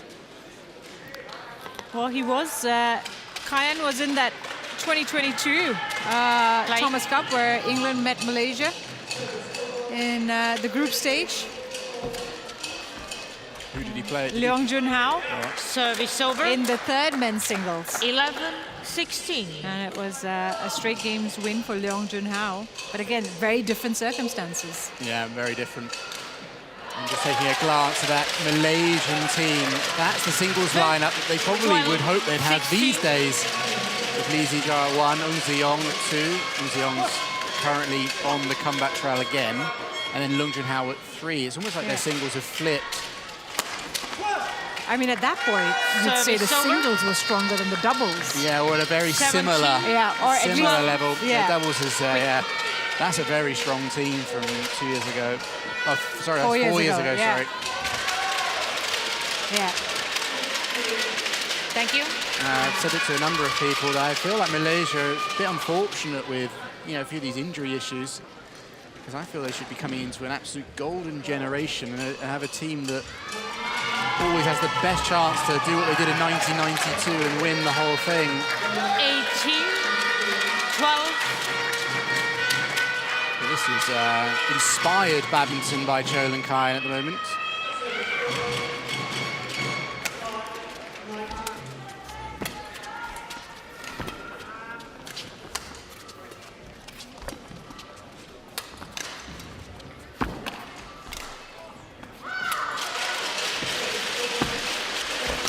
Clever play.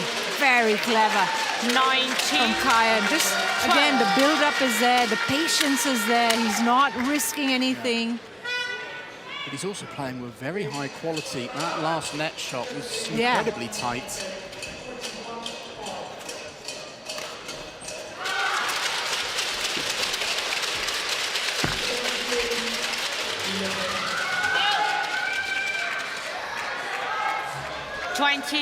Eight game point. Game points for Cholan Kayan in this opening game.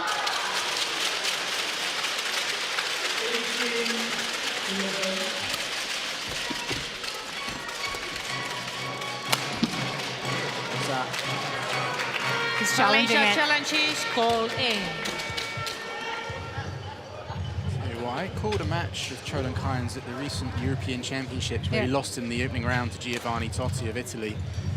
And it's like night and day, the player I saw then compared to this match. And I really think that Hai Huangwin has given them that little bit of extra oomph or inspiration they need, thinking there is, even if the scoreline is 3-2 in the end, it's 2 matches that we've taken off them, And 2 singles matches. Service over.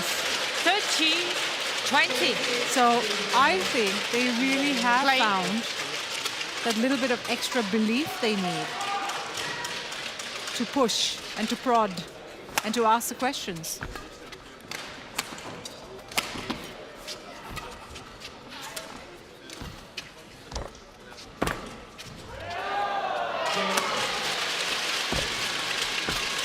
Better from Idol. Yeah. 14, 20. 2 game points saved. Although if this match is to end, this game's to end right here, I'm not sure he's got all too much to work with in the second. He hasn't really found anything in his game yet that I think gives him a sign that he should be confident about.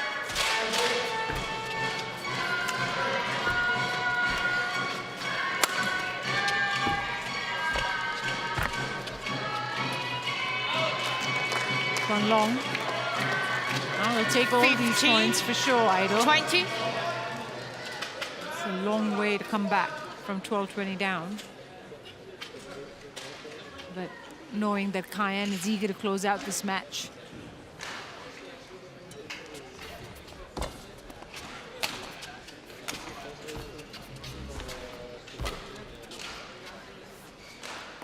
And we have seen in badminton game points 16. being saved. Yes. 20. Plenty. 4 game points gone.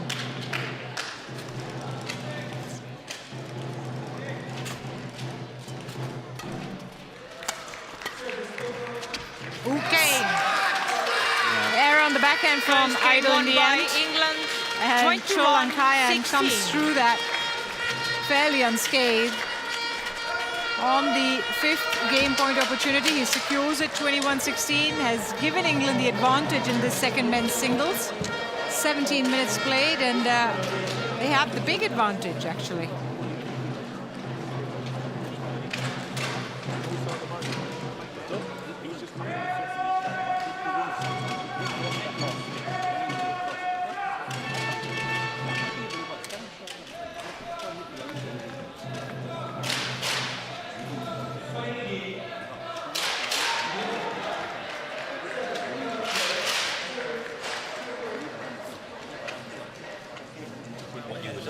tak selesa.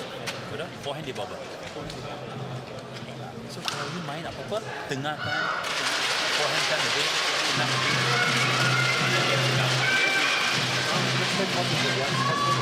If you lose 1 point, focus on the next one. You cannot get it back. Must focus on the next one. Kalau kita kalah 1 point, kita nak fokus pada next one. Okey, tak apa, lupakan tu. Tak apa, lupakan. Faham? Sekarang, you sekarang masalah apa tau? Double minded. Last class you main je lah. Last class main.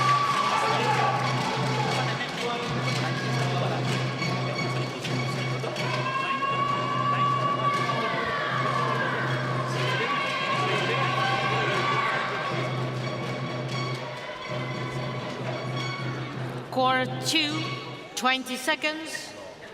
Court 2, 20 seconds.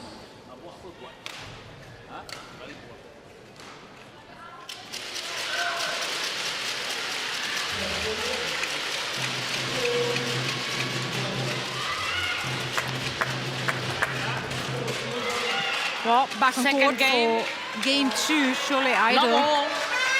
With lots to do, Play. there's no doubt, as Cholan Kayan took the opening game.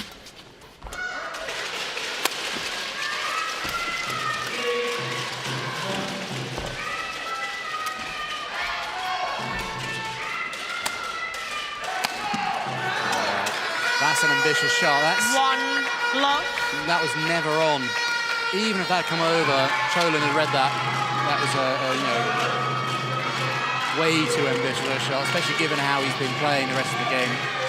Well, you saw Kenneth Jonassen, or heard Kenneth Jonassen just tell him to focus on each point, 1 point at a time. And I think it's about the mental belief more at the moment for Jonassen. 100%. Yeah. Get him going, Yeah. you know, provide that encouragement to get him going. Yeah, he was saying if you lose 1 point or you finish 1 point, on to the next, just keep it point by point. And the fact that he felt that, that he should step in to say that.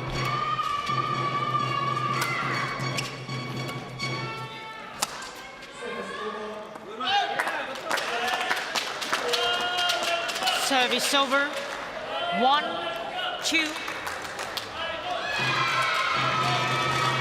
Well, we have seen the shuttle carry a lot more when playing the back line on the far end. It's been the case since yesterday. Kayan will have to readjust a little bit here.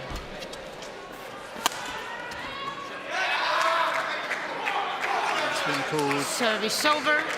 wide as 3, well. 1. Cholan's growing in confidence.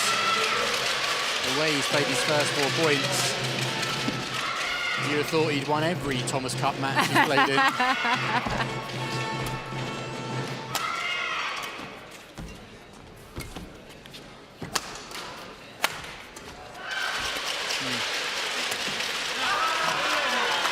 Well, there was only one Thomas Cup match Service that went over. the distance. Kayan took 2, the first 3. game, and that was in 2022 against William Hu of the USA, and he took the first game but then lost in the second and third. I'm sure he's not going to think about that. Yes, but yeah. certainly are.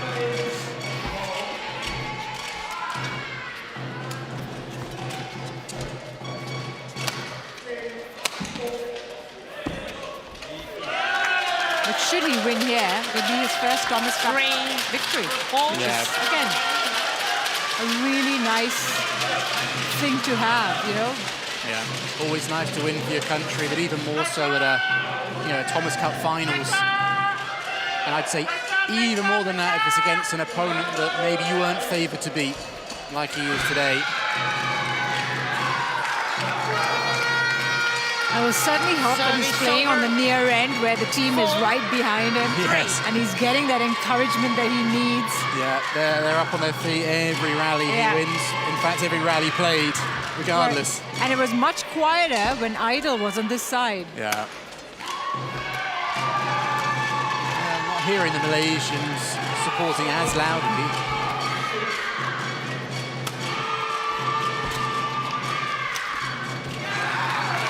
Quietened down a fair bit, and I think it's 5-3. It's sort of reflective of the mood that this Malaysian team is in. I mean, the women's team also got pushed all the way earlier today by Turkey. Yeah. So I can imagine the camp feeling a bit. And they lost some big matches in that. Tina Muralithran, she's not playing with Pearly Tan, but she lost her doubles. They'd have seen that as an important one to win. So they will be certainly feeling the heat today. Yeah. Team Malaysia.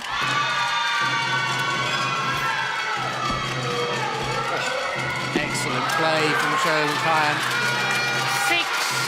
He's got a spring in his step now. Yeah, he really does. And again, it'll be that situation that should he go into the break with a lead, that'll really give him that boost that he needs. And on the flip side, compounding the pressure on Idol side, I wonder whether Idol is actually... Well, he must be fully fit if they selected him, but I know he suffered a back injury earlier this year, and even a few weeks at the beginning of this month, there were doubts over whether he would be fit enough. He'd only resumed basic training then, so even if he is injury-free, he's definitely not fully fit, and there's signs that he's not... From what I've seen of him in the past, he's not playing the kind of badminton that I know that he is capable of. I think maybe part of that is the nerves and the pressure, but I wonder whether he's just not match fit either, which combined together is not a good combination to have.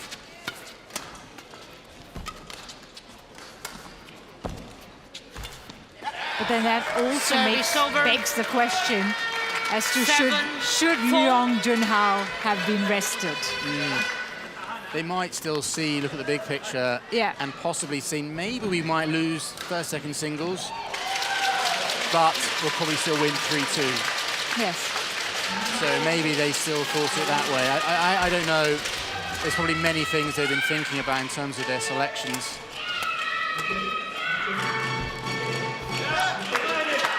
Service over. 5. Looking for the net roll, Kyan, but... I would like to say whether the way Harry Wang was playing, he might not have been able to... We still might be in this same situation. It's hard to say.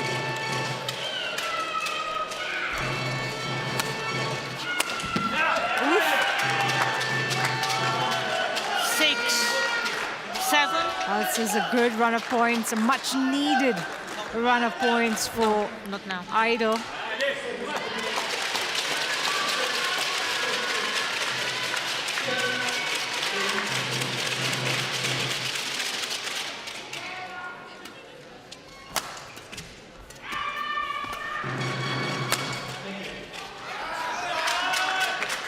You can see that he's trying really hard, Kyan. 6. Yeah. And sometimes that results in rushing into his shots, but that time, of course, paid off. Yeah, he's working really hard to get up in the rear court as often as he can to apply maximum pressure. He's helped a little bit, actually, by something I did hear Toby Penty say at the change of ends, that if you place the net Cholan, Idol's playing a lift away quite often. And so I think Cholan's helped in the ability to get up to the attack because he kind of knows when the lifts are going to come. So it's possibly a way in for Idol to get in this match is to try to win the net, play back to the net a little bit more often than he currently is.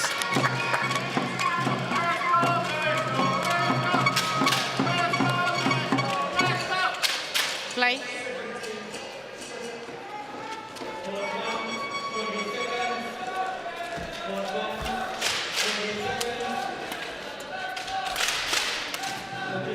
That's an odd shot, but service over.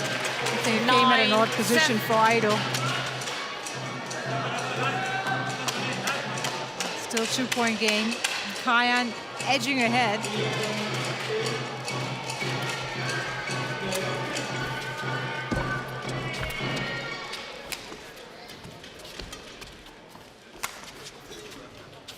There's the lift away again. He is doing it a lot. Toby was right to pick up on that.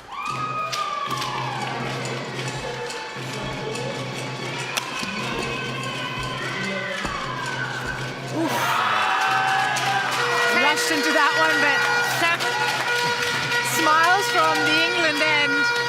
Again, Idol under a lot of pressure. That's a kind of miss that won't do him any good in terms of he is having those confidence issues.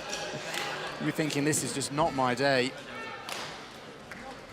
Cholan certainly think it's his. Yeah, absolutely. Look at the, thank you. You know, you could see like, oozing that kind of confidence and the, you know, the smiles and feeling his game, and it just sort of shows on Kayan. It's the opposite on Idol.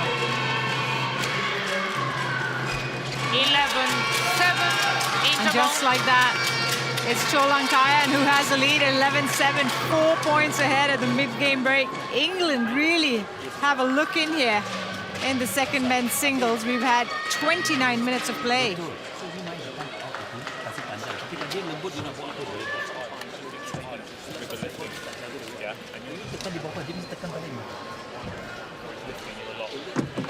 Small investments and change of pace when he doesn't see it coming at the back. Yeah. And then when you go to his backhand defense, angled attacks. Yeah. He doesn't. He likes it when it's just 5 meters. Okay. Trust your defense. Court 2. Okay. 20 seconds. You keep putting it more in. Court 2. Yeah. Okay. 20 seconds.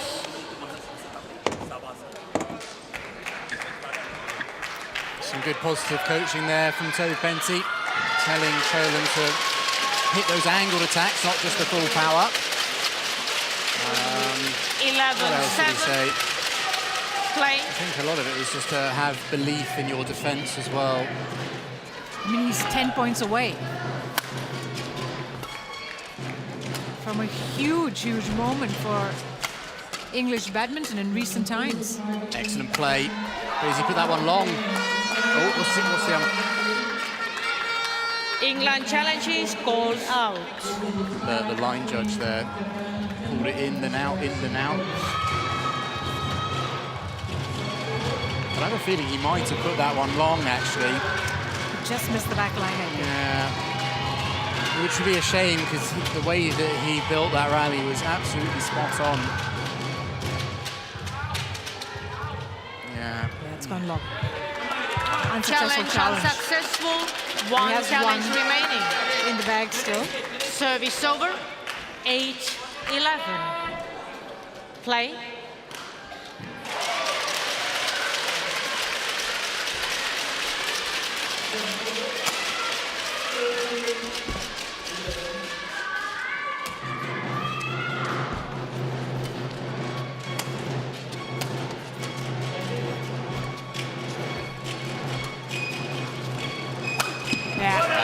Brilliant play. That will definitely give him a lot of confidence. 9-11. Not just the fact that he smashed it on the line, but the tight net play that he was using drew throughout. The lift. Yeah, he started to play a few tighter spins, creating chances for himself. And that will put pressure on Cholan, because they're obviously a lot harder to deal with spinning net shots than just blocks to be able to lift. Much harder to control it, control the height, control the speed. Thank you.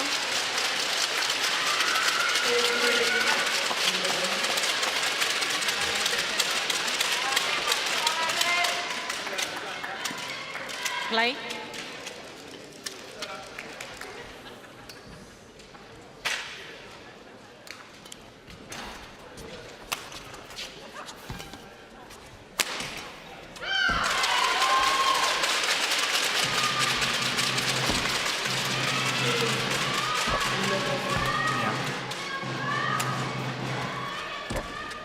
Nice shot. Oh, he dealt with that very well. Oh, wow. Oh, wow. No way. Brilliant. That is tremendous from Kayan. 12, I mean, I'm sure there was a lot of luck involved in that point, but what a way to take the point. If there's ever a sign that you're going to say, this isn't my day, this is it. Oh, wow.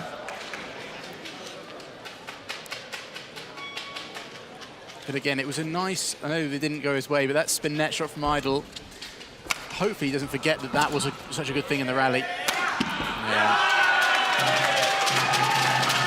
Service over. 10, 12. He really needs to get some support now, Idol, because this is probably the best we've seen him play in a while. Get the team to get behind him. Yeah, 2-point game. Yeah, the fact the score's close now might give him a bit of belief. Change. And there's been a few little things. We spoke about the tight net shots.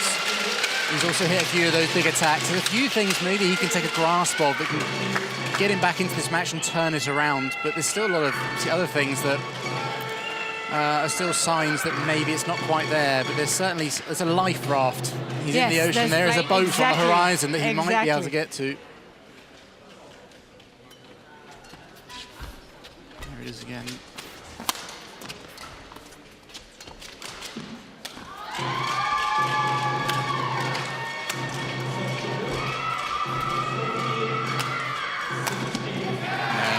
That's the thing that he needs to try and remove or eliminate from his game, because he gets close. He has these moments where you think, okay, he's found some of his shot making back.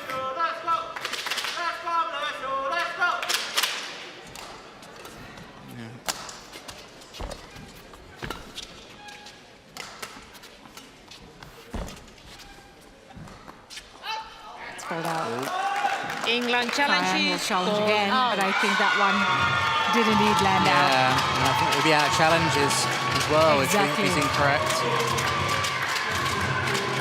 Which could prove costly further down the line.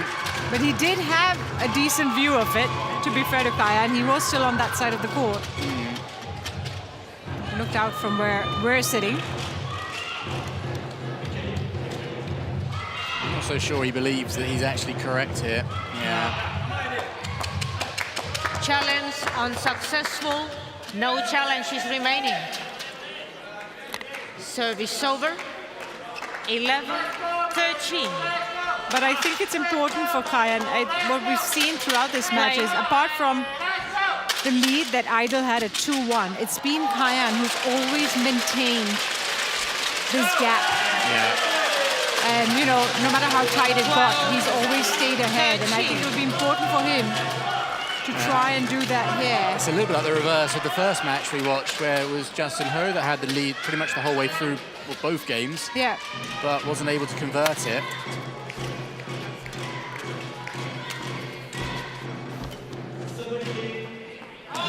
Well left. That's an excellent lead.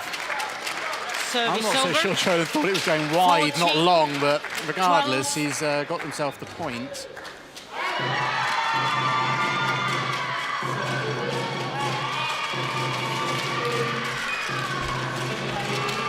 The net shot. Oh, fantastic placement from Kayan. 15,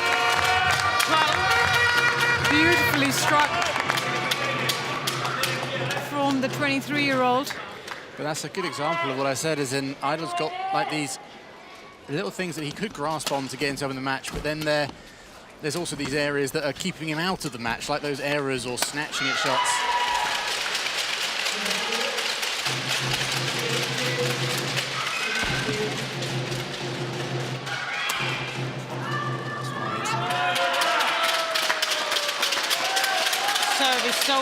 You'd expect now the match to go a 13, little bit back and forth 15. Yeah, as it gets to that business end, as it gets a little bit nervy for both of them. yeah. I think the nervous area for Cholan is going to be if he wins maybe 1 or 2 more points. And He starts going, I can win this. Yes. I'm leading. I'm playing better. My opponent doesn't look too comfortable. I'm just about to win my first Thomas Cup match against Malaysia. What I really like, though, is that he hasn't been over-exuberant in his celebrations. Just a fist pump, and that's it. He's getting on his business. And also, he's not been too flamboyant or out there. Exactly. Too risky. He's played a very solid, strong game of badminton. He's stuck to his game plan. And that kind of maturity is nice to see, right? Yeah, it is. You're probably here with those previous Thomas Cups where he's been on the losing end, actually probably going to help him. Yeah. And given that he's been on the losing end of all his previous Thomas Cup matches, you know, the fact that he's almost there must be really playing up in his head. Yeah, so now is this point. He is so close to winning. Service over. 14, 17. Got to shake it off. Yeah. 17-14, 3-point difference.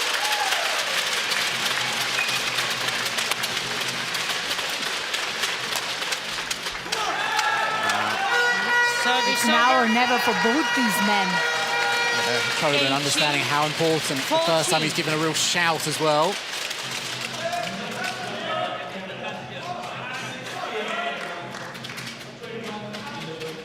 Every point will feel massive now for Cholan.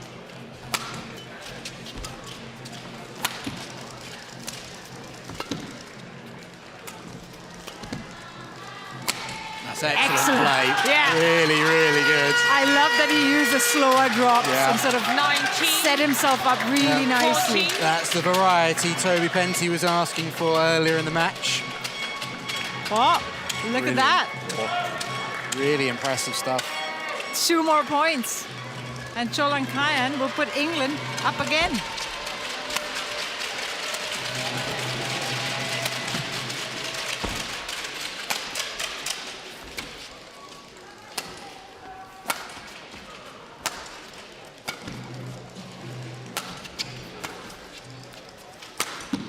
Missed it.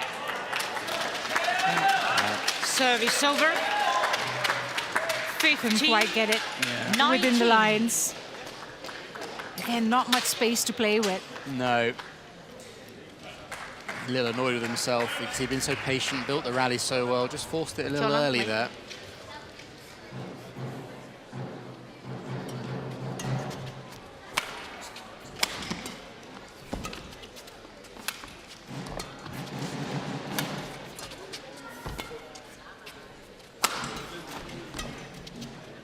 I like the body attack, that was nice. This is good badminton. That is a clutch drop shot. That brings up 5 match points for Cholan Kayan. The world number 153 has 5 match points against the world number 51. More importantly, a chance to put England back up again, 2-1.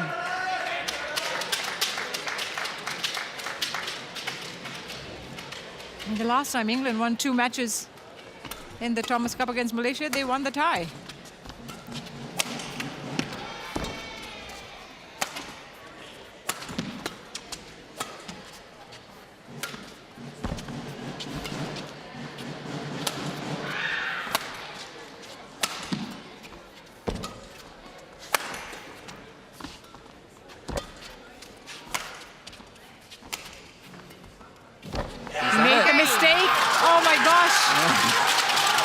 Brilliant play. And look at all the emotion coming out. He's been doing so well to hold it in the whole match.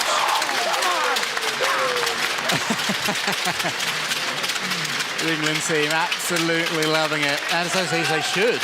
I mean, what a performance. A very mature performance from Cholankayan. He delivered for England 21-16, 21-15. Again, just did not let up in that rally. No. Brilliant Stayed play. in. Very, very impressive badminton from start to finish. He controlled the match. I mean, like you said, 2-1, I think, in the first game, and maybe a small lead in the second, but he was in control from start to finish. And look what it means to Team England. Surely Idol, plenty to think about. Couldn't quite get off the ground running today. And England are up 2-1 in this group tie against Malaysia after a solid performance from Cholankayan, 21-16, 21-15. It took him 42 minutes to get there. Wow, what a results. Yeah, I can't quite... I didn't think I'd be sat here with England 2-1 up in this Thomas Cup. It only makes me think more about what you said about if Lane and Vendy had been here. Exactly. You know, This could have been a win. yeah, it could have been a 3-0. Wow. But, you know, there's still time. No. We've got a couple more matches to go, but why not? 1984, the last time England had gotten 2 matches against Malaysia in the Thomas Cup, and then they went on to win that Group A tie. Can they do it again? It's been 40 years in the making. Oh, men's doubles up next, and it's Man and T against Green and Russ in the second men's doubles match. That's what's coming up.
From Horsens, Denmark.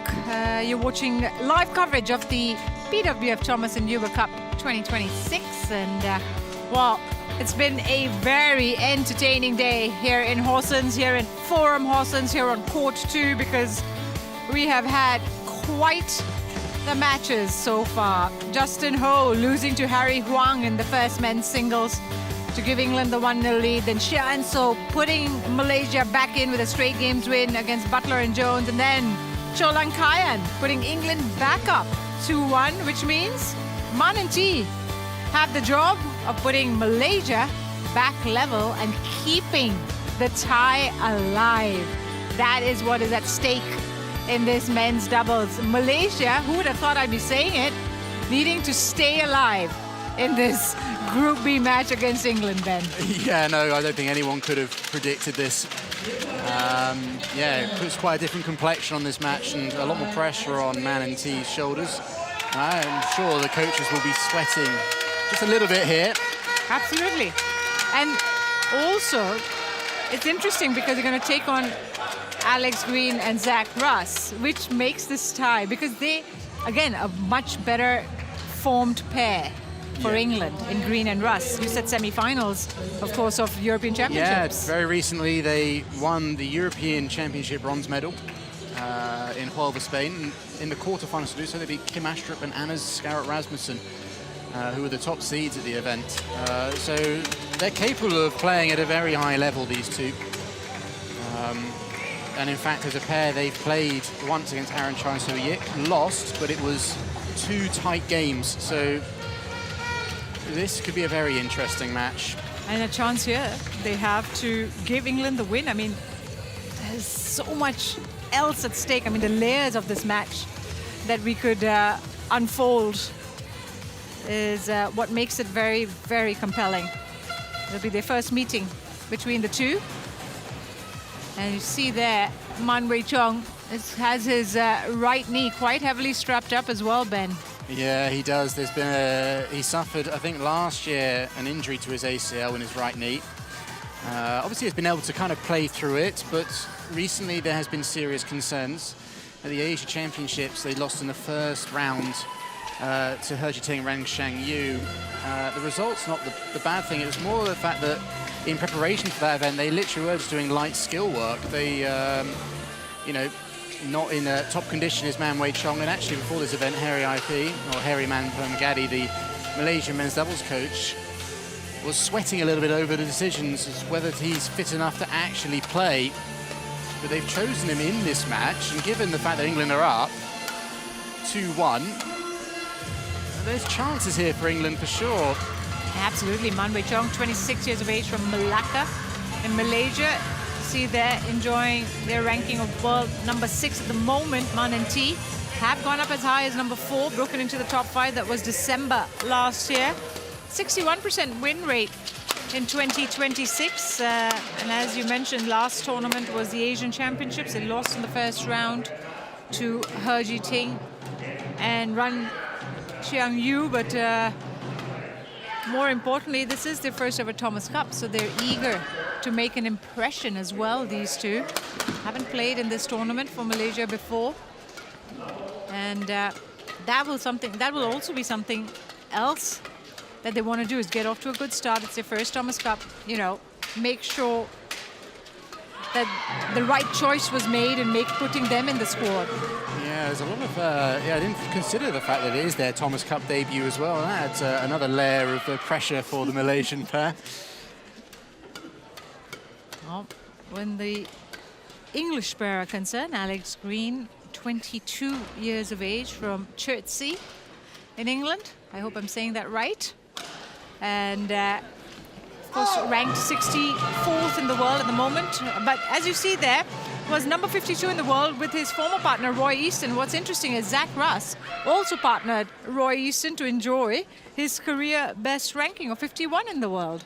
So it seems that this became, once Roy Easton has stepped away, these two were the natural fit. Yeah, and they're having a really good time of it.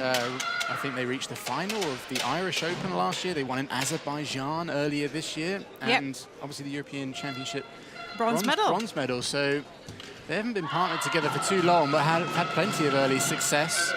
And again, a 70% win rate this season for them. Yeah. So, you know, if you're talking about form guide and how they must be feeling coming into this tournament, they're pretty even compared to Man and T. Exactly. They will be feeling full of confidence, whereas Man and T will be having doubts, especially Man Wei Chong. Well, Rexy Mainaki there, sitting next to Harry. They know plenty about men's doubles between those two. Yes. You got Harry, who's produced some of the best men's doubles pairs in the world, and Rexy was, well, not one of the ones that he produced, but he's been one of the best men's doubles pairs. Him and Ricky Sabaggio, only one of 2 pairs to have won every single major as a pair. There are a few other players that have done it individually, but as a pair, him and Ricky Yeah. Alongside Park Ju-bong and Kim Min-soo. And Park Ju-bong's a coach here at this tournament as well. Well, we're about to get this underway. This is the 4th match of the Group B tie between Malaysia and England. A win for England will secure the tie. A win for Malaysia will put it all level again. That's what's at stake here.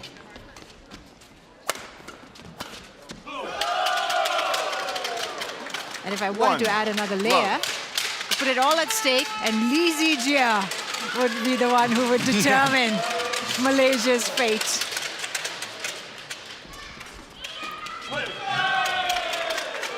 Two, love.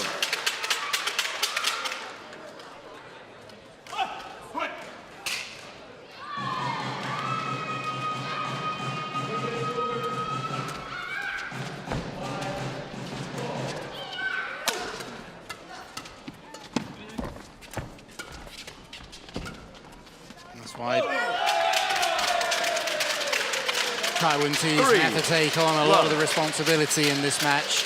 He's going to have to step up, do a lot of work to protect Man Wei-chung as much as possible.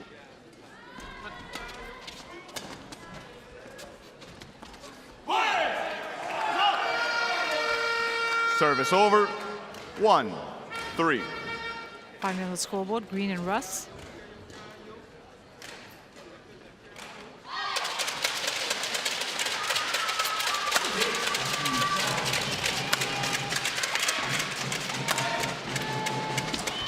Oh, brilliant. Service over. Super. We know how dangerous T. Kai Won can be in the front court. They haven't had a lot of luck, Man and T, when it comes to injuries. Obviously, we can see the heavily taped knee of Man Wei-chung, but Kai Won-tee also suffered a rather nasty calf injury last year. He played through it to try to qualify for the World Tour Finals, which they did. Yeah. I think he's fully fit now. I think he is fully over it, but there was a long period where he was the player that couldn't really move all too freely around the court. But now the roles are reversed. It's going to be on him to take responsibility for this match, just like Ortiz put that one long.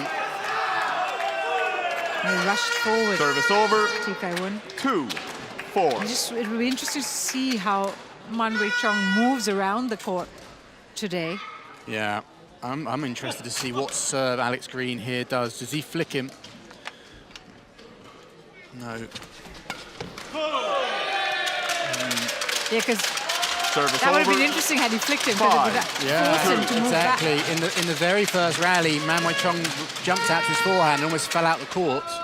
So when he's especially on that even side where it would be over to his forehand, flick him as much as you can. I know it sounds horrible. But this is sport. Exactly. Service over, 3-5.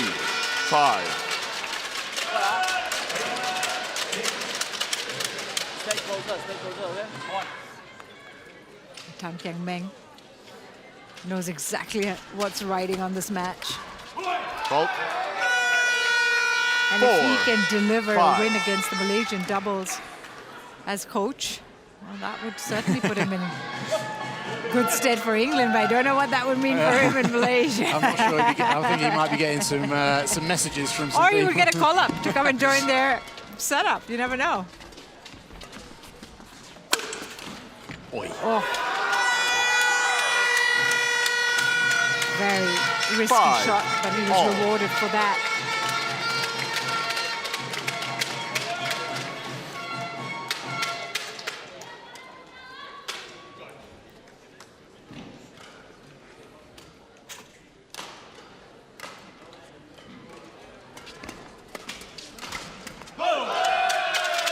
Service over, 6-5.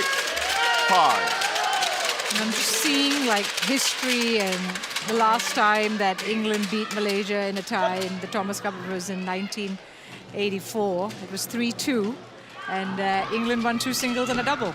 Was it first or second doubles as well? It was a second doubles. Service over, 6. If I could set these things up, you know, that's my job. It's always looking for the narrative. Exactly. There's a long way to go in this one. But it's a good positive start from the English. 7-6.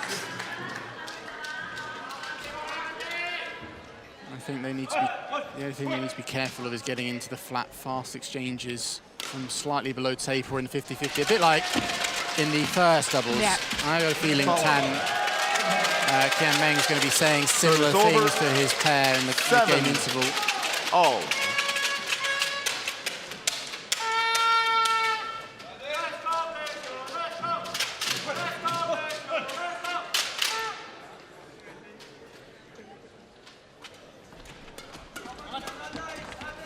That's a nice shot, that one. Yeah. There's plenty of court for Man Wei Chong to put that away. I think in those situations, it happens so fast, but if you have to lift it to Man Wei Chong at the back, do a high lift, move him to the back of the court. Not super high that he can get back comfortably, but those kind of where you have to jump back onto that right leg. And that's going to happen whether he's jumping out to his forehand or his round the head. 9. Yeah, I mean, 7. it would make tactical sense to target Man Wei Chong. It would be, yeah.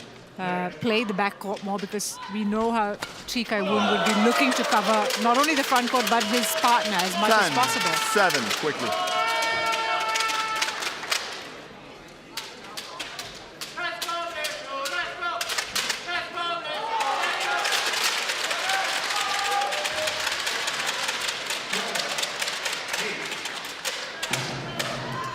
Fault.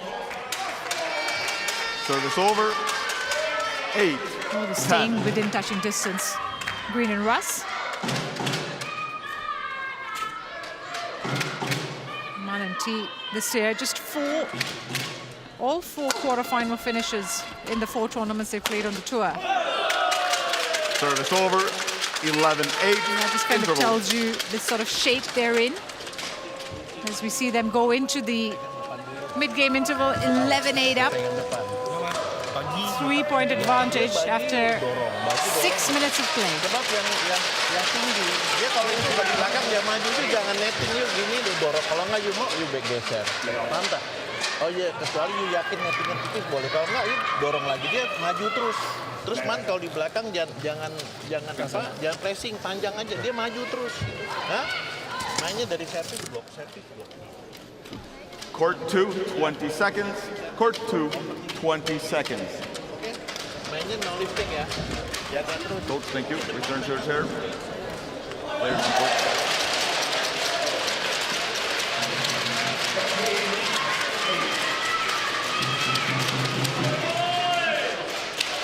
11-8. Play. 3 points separating these two pairs. Ooh. Hesitation. But quick thinking at the same time from Man Wei Chong. 8. Salvaging that point. Harry was saying in the gap something along the lines of England are trying to push through you or to play through to the net. So don't be afraid just to go over into the backcourt.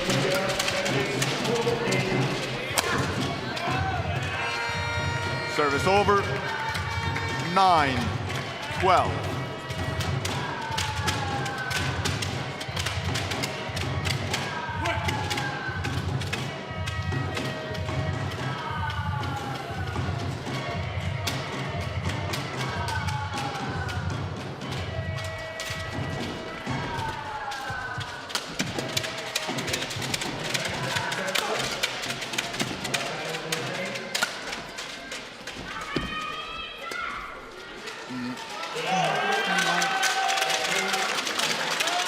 Service over. 13-9. And maybe it's sensible for Man Wei Chong to play the front court a little bit more. Yeah. Not put too much pressure on having to cover the backcourt and make those lifts and jumps and stuff like that. The difficult thing for the Malaysians, I think they're generally a bit stronger in the other way around. Yeah, I Man know. Wei Chong's naturally a bit more the rear court player. They're kind of set in their ways a little bit, but maybe it would be some, you know. Yeah. 14-9. I think when it comes to the English, they're forcing things a little bit too much here, running forward. It was on to be taken, but in general, I feel like they're getting wrapped up into the fast flat game a little too easily. I'm just wondering whether they probably had a game plan before this match. They might not have known the extent of Man Wei Chong's injury. And when you're suddenly presented with an opponent that's that heavily taped, if the tactic that you should do is a bit different to what you might have originally gone on with, Service over. that can sometimes throw you a little bit. 14. And then add to that the thing that they suddenly might think we're in a chance to win a match. You know, we could win the overall match for England. Yeah. That's a big thing on their shoulders. Right, absolutely. Service over. I think 15. at this stage, it's 10. almost as much about keeping your wits and your senses about you as it is about, you know, playing the game on the court.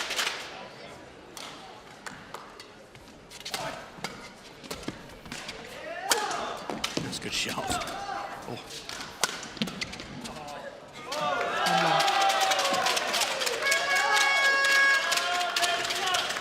16-10. They're doing a good job at the moment, Man and T, Yeah. keeping the scoreline ticking.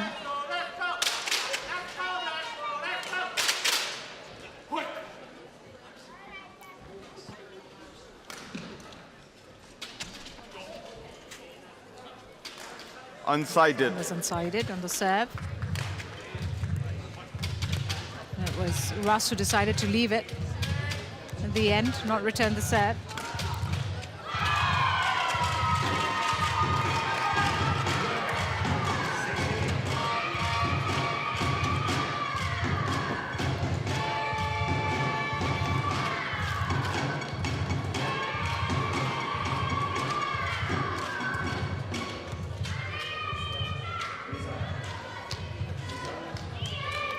It's the right decision by Out. Russ. Service over. 11-16.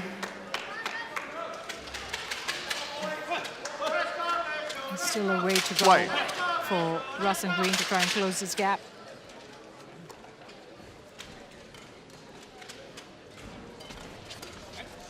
Yeah, that's a good shot. Yeah, that's another good one. Oh, wow.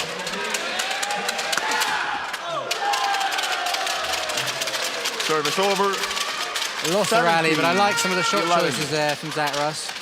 If you're second best, if Man Wei Chong is the player nearer the back, send the high lift away, because he's, you know, It's not if you give his- him yeah. too much time, of course, but get him to move around the back. He's not going to feel as comfortable there as he usually would if that knee is really bothering him, which is clearly. You could see him hold it off. Yeah, usually he would jump onto that a Yeah. little bit better. Yeah. But if he hits him like that, where he doesn't have to 18, move, the skills 11. that, I mean, both him and Kai Wen-T are insanely talented with a racket.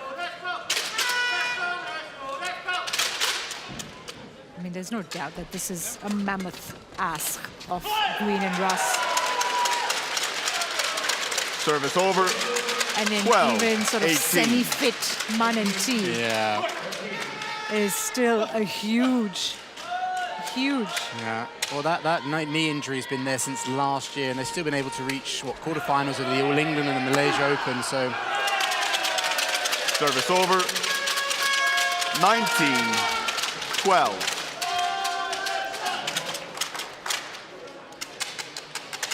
he does seem to be walking with a little bit of a limp as well, doesn't he? That's exactly what I was seeing. Yeah. And I'm wondering whether sort of taking the risk of playing him, Service over. it was a wise choice. 19. Why, you know, given that, you know, you have Go and Noor in the mix. Yeah. Possibly it could be to test out the knee, just to give it a go, to see how he could play. But then why not wait for Finland? I don't know. Maybe Surely that would have been a slightly easier outing. Possibly, or maybe they want to give it a sterner Service test. over. Finland would have been, they wouldn't get much information Game out of point, Finland because the match 13. probably won't be as strong, because Finland in their doubles tend to field a singles player, so they're probably going to, you know, they're not going to get as much of a test as against a Yeah, a pair like doubles pair. Yeah, an actual doubles pair. Ones that have won a European bronze medal and have taken Malaysia's top pair to close games. 14. Probably see that as a little test. I don't think the coaches could have foreseen it being 2-1 to England at the stage that they would come on. No, absolutely. I think they also did it because they thought that they would have probably won the tie.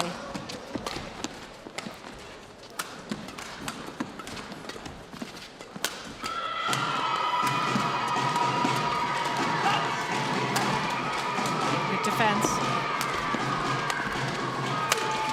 Game. Super shot from Tikai. First game won by Malaysia, 21-14. Take the opening game, 21-14. About 14 minutes of play, and it was Tikai Wun who found the body shot, the body smash. So they have the advantage here. Can they convert it to a win? We're about to witness that in game 2.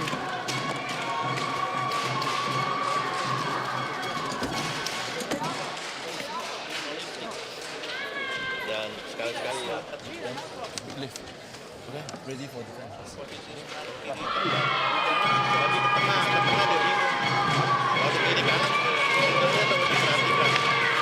Kalau ngadu gini kalau naik sedikit kalau jangan terlalu slow. Oke ya, pegang terus ya, pegang terus depannya jaga terus semua. Oke, mainnya no lifting atas. Jaga terus, dari servisnya main servis. Jaga juga kalau kamu udah lebih dulu kamu rasa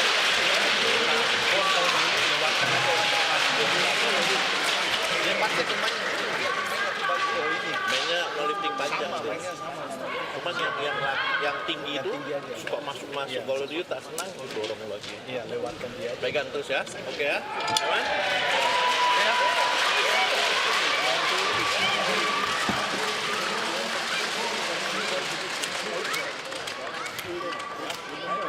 Court 2, 20 seconds.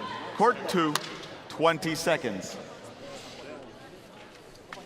So the question is, what do Green and Russ do to try and turn this around a little bit, put some pressure on the Malaysians? Because the Malaysians, while, yes, the scoreline is slightly close, they weren't really feeling the heat in that opening game. Second game. No, I think it's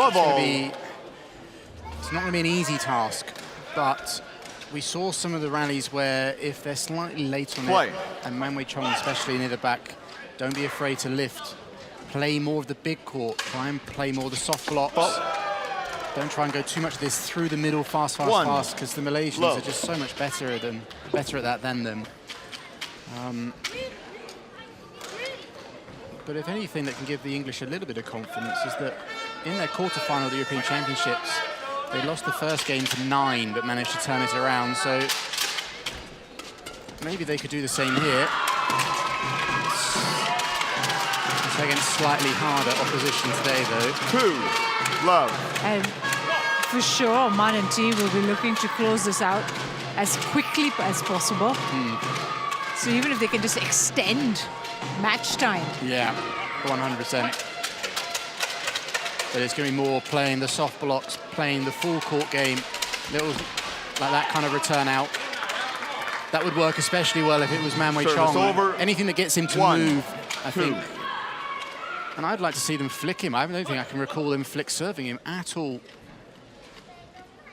See the low serve. I mean, it was a nice low serve, but then he gets into this tappy-tappy game where none of the players are moving all too much. And at that game, the Malaysians are just far better than the English. You've got to expand the game in a serve. They've got a perfect opportunity to do so. I'm not quite sure why they haven't done it. And again, more flat stuff. 4-1. If you're second best, open out the court. Have faith in their defensive game.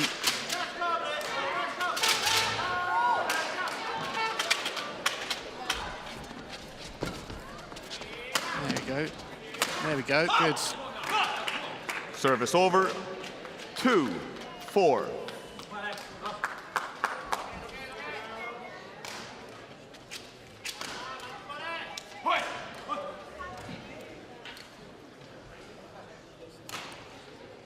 They finally had you. Finally, flick serve. And it was the perfect side to do it on.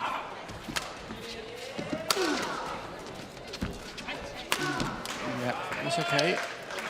3. Yeah, finally we see the flick serve. Zach, stay on court. Stay on court. Man dealt with that well enough.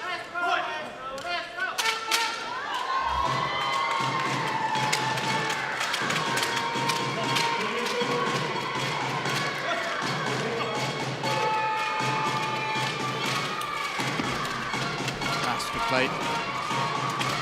Oh, Nice. brilliant. That is really good play. 4. Played the net extremely well, and then going for the soft. But again, it's a shot that opens up the court. A drop shot pulls the Malaysians. They'd have to move forward. Don't just hit at them fast and flat, or where they don't have to move too much. Because that's what they're best at. There's another flick. Finally, it's long that time, but Service over. I know it is horrible 5. to flick someone, especially if they're injured, but you've got to do what you've got to do to try and win. I don't think there's a single sports person or athlete who wouldn't take advantage. No. At the end of the day, it's a competition. It is. 6-4. The Malaysians are going to go hard in the service situation every single time. Yeah, it'll be there, and it will be in their interest to retain the serve for as long as possible. Yeah. That just gives them the control. So they can get into rallies like that. Very difficult to get away. 7-4. Because the English are probably thinking, oh, we want to find Man Wei Chong at the back. And so they might find themselves becoming more predictable in their play. Yeah, see? This is where the Malaysians are so good. But look, expansion, better. That's better play again from the English. Once the second best, the chance to open it out every 7. single time. There's an opportunity there. Yeah.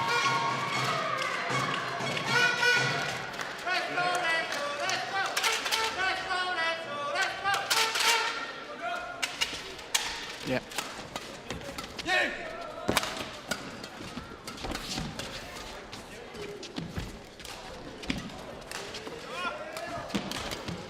And again. Oh, wow. Fantastic placement from Man Wei Service Chong. over. 8-5. I mean, they're so good moving around the court as well. Yeah. Man and T. From end to end.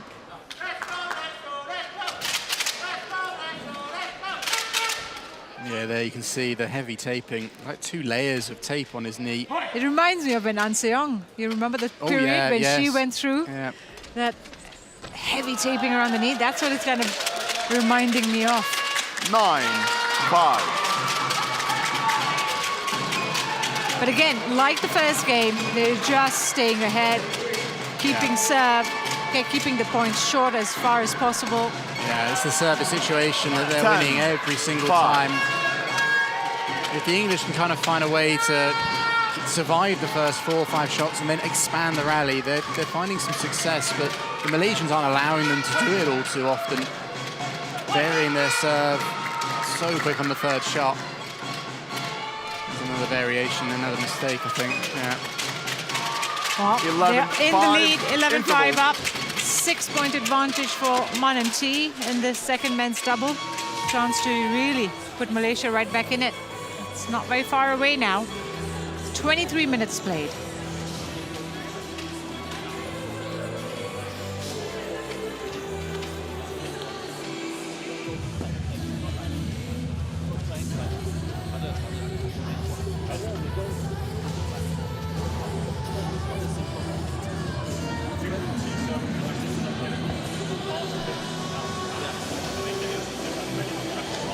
Court 2, 20 seconds.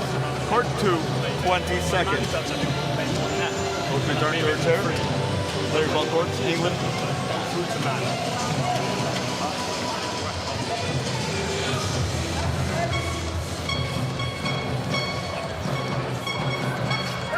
Eleven, 5. Play.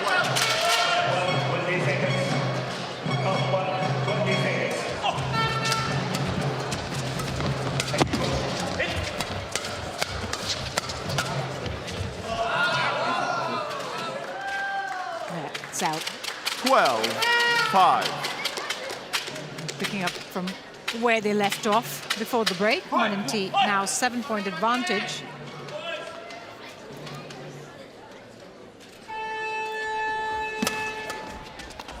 Oh, he's flicking them happily now. Man Wei Chong giving a taste. Malaysia challengers called out. But I just get the feeling like unlike Butler and Jones, just haven't been able to trouble them. No, they haven't been able to control the service situation. But I think this Malaysian pair are a little more focused than Aaron Char and So Yik were, because they know they have to play. If they play in the open game, it's going to be much harder for them. They want to spend as much time in these situations so they're even more focused. And I think the flick serves are coming in so that when the low serve is played, it gets more of an effect out of it. The flicks are almost like a variation to keep the options open. Here we go. Oof, that's just out. Challenge unsuccessful. Closer than I thought. One challenge remaining. Service over. 6-12. Play.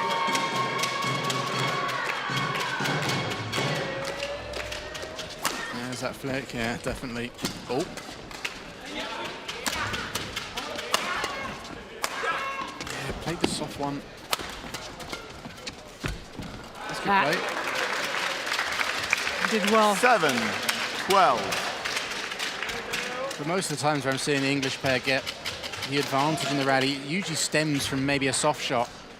They won the rally, but the soft shot was about 4 or 5 shots before, but that changed the complexion of the point. Thank you.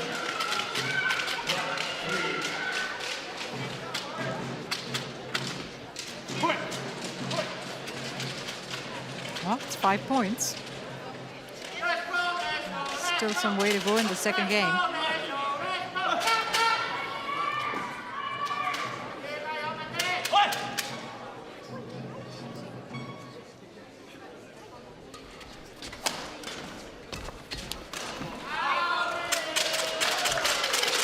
Service over. Another thing I'm 7. Slightly noticing from Malaysians is everything, if it's flat, through the middle. Keeps the game very narrow. Yeah, but it suits them. That kind of suits them. Through the middle again, through the middle. Middle.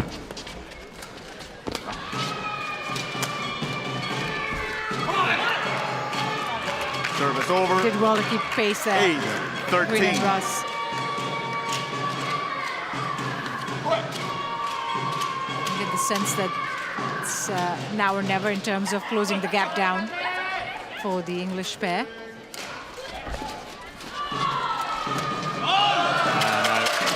He was wise for that one.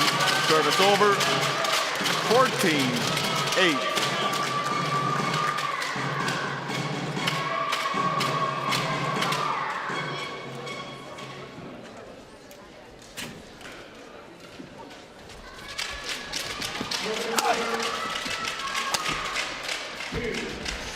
Oh. 15, nice play from Kaiwan there.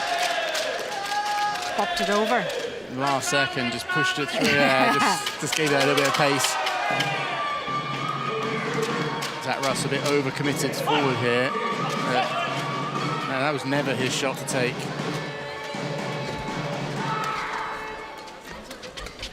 Oh, wow. Again, tremendous. Great reactions. 16-8. Man Wei Chong playing the front court as well. I really do sincerely hope the knee injury isn't too severe.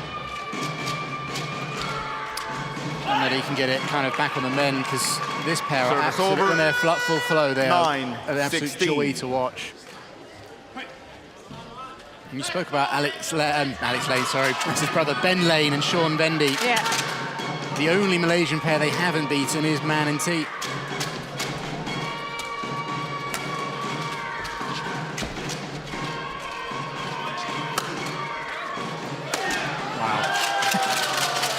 There's no letting up now. Service over.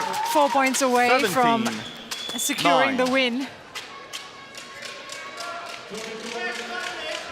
Yeah, I think, like I said about moving Man Wei Chong around the back, if you give it too much height where he's in that position, he can jump and land on his left leg. Yeah. So there's no stress on the on his right one.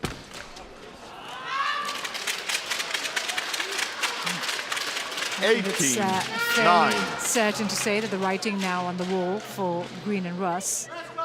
It's a 9-point advantage for the world number 6 pair.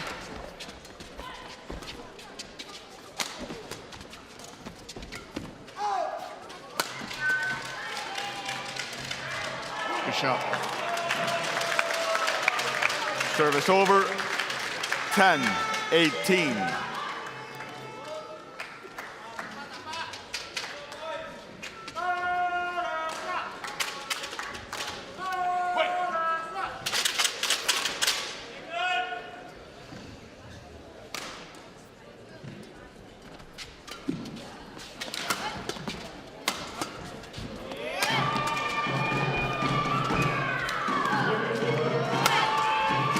Both. One long. Service over. Overhead. 19-10.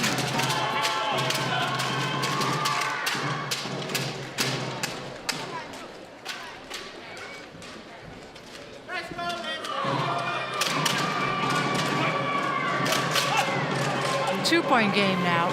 Sorry, 2 points left now. Out. Service over. 11-19.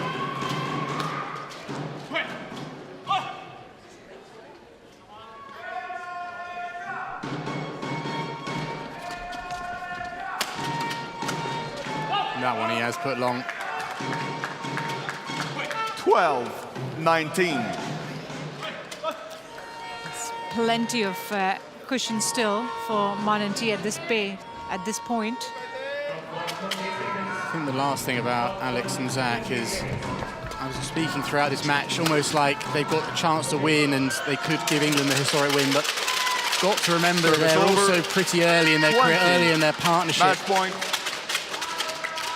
So this is a massive learning experience for them, and I think it's a really good one, not just playing in the Thomas Cup together. It's the first time they've been at the same Thomas Cup. Yeah.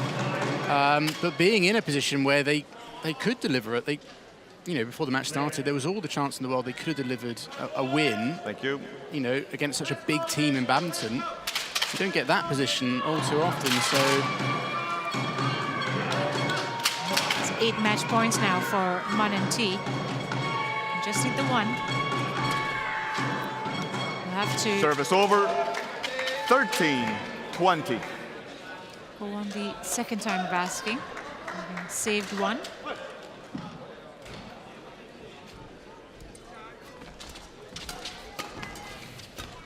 Bolt. Make that 2 match points. 14-20. Come and gone. I mean, it's easy to get very swept up in the storyline because, at the end of the day, before this tie started, everyone had it down as potentially 5-0 to Malaysia. Instead, it's 2-all. Yeah, and we will have Lee Zijia coming on, just as you wish, Mosh. Love a dramatic finish. So 21-14, 21-14. It is Man Wei Chong and Match Chi won by Kai-Wun Malaysia. 21-14, 21-14. secure the victory. It was a good performance by them, given the circumstances. I'm just not so sure we will see Man Wei Chong play again. That might be the last time we see him at this competition. Wait. But I think we might, even with that, we might still see Kai-Wun T. I wouldn't be surprised if we see him in a potential Mix it up, scratch. yeah. They might play around with that. We'll have to wait and see. Well, I'd be very curious to see if Go and Kai come together. I know they're both front court players, but they're such exciting players. Yeah, I was thinking the same thing. We've seen Fikri and, Alfian do it. So 21-14, 21-14 in 33 minutes. It's Man Wei Chong and Chi Kai-Wun who secure the win, and they made it 2-all in this Group B tie.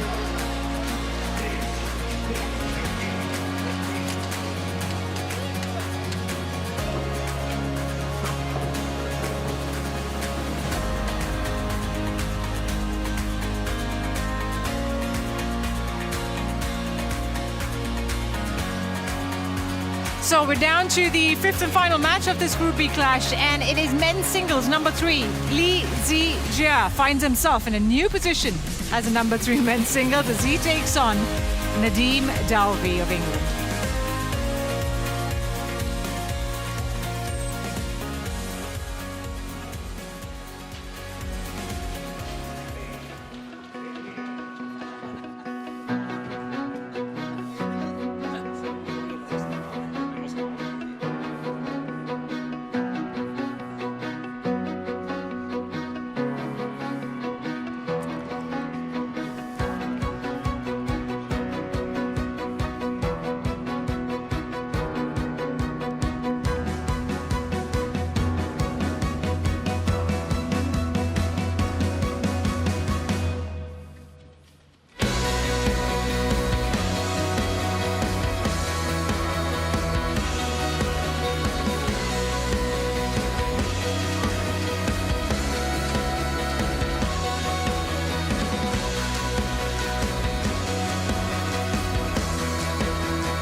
You're watching live coverage of the Thomas and Uber Cup Finals 2026, and here on Court 2 in Forum Horsens, we are into our 5th and final match, and it is, I tell you what, very, very interestingly poised at 2-all in this Group B clash. Lee Zijia will take on Nadim Dalvi in the 3rd men's singles matchup that will get underway very shortly here on Court 2.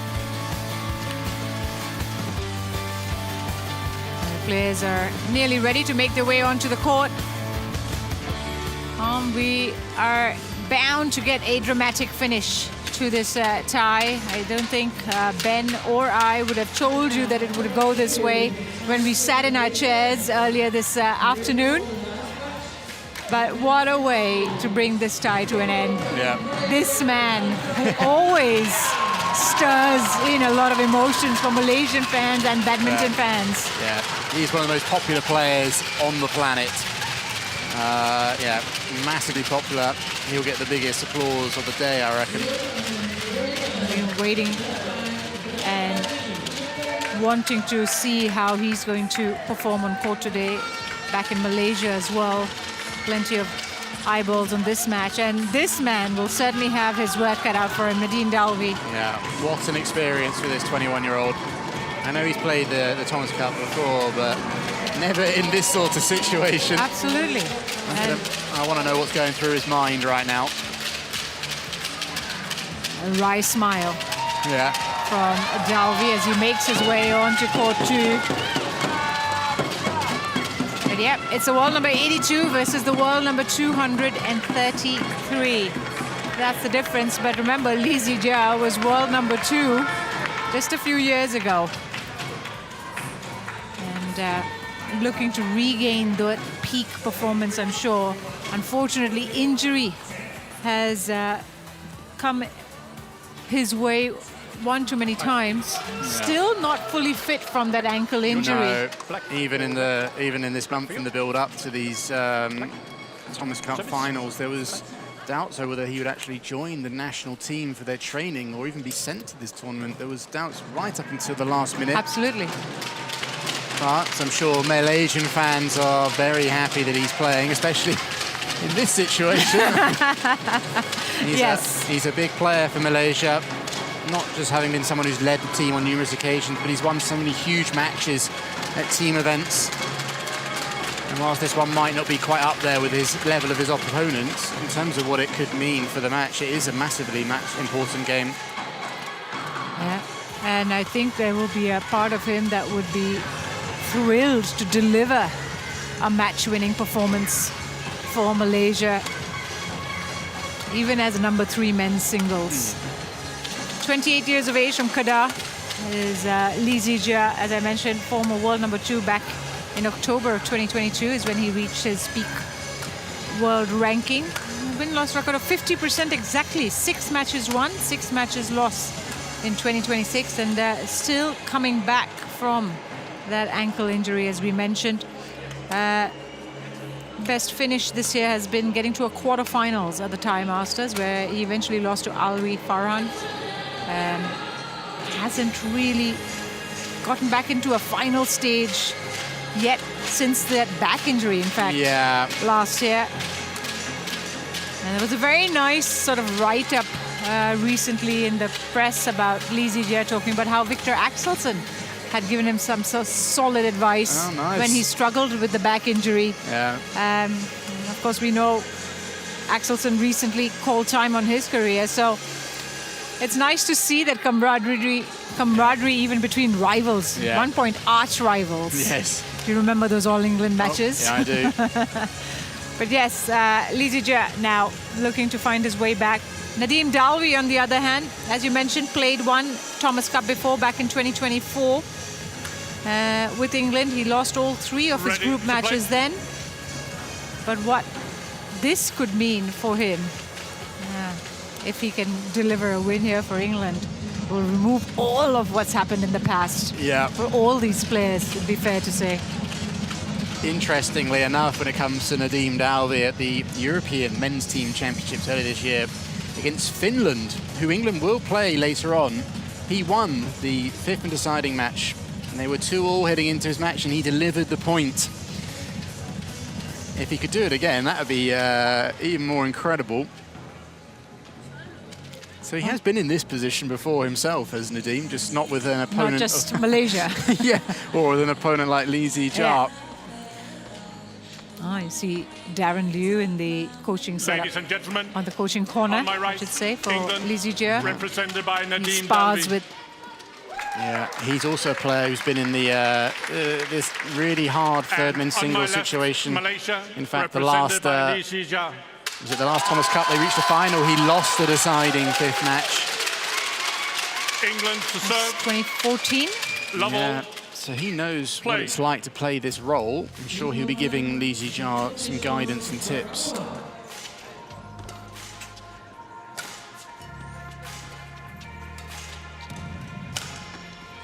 Is that broken string? No.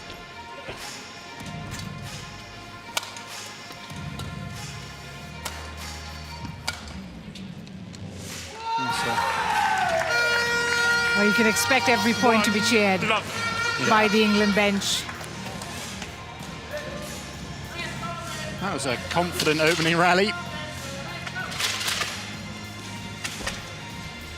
Service over. There's the loud cheers and support for Lee Zijia. He's got a different coaching bench, like you mentioned, Darren Liu. He hasn't got Kenneth Jonassen, that's because he is an independent player. Actually, it was the same for Adil. He's an independent player as well. 2-1. They have a large team travelling with them to Malaysia. We've seen that recently with a lot of the Malaysian players choosing to go the independent route in these last, I think, 5-7 years. Lee Zijia, of course, when he did decide to go independent, was one of the biggest names to do so. From Asia, I would say, generally, as a continent, when Lee Zijia did it. It's a little bit more common, I suppose, in European countries, although there's been independent players here and there from different nations, but not necessarily, usually they're players that are not part of, they wouldn't have made the national team anyway. Lee Zijia obviously was a huge, the top star for Malaysia. 2-3.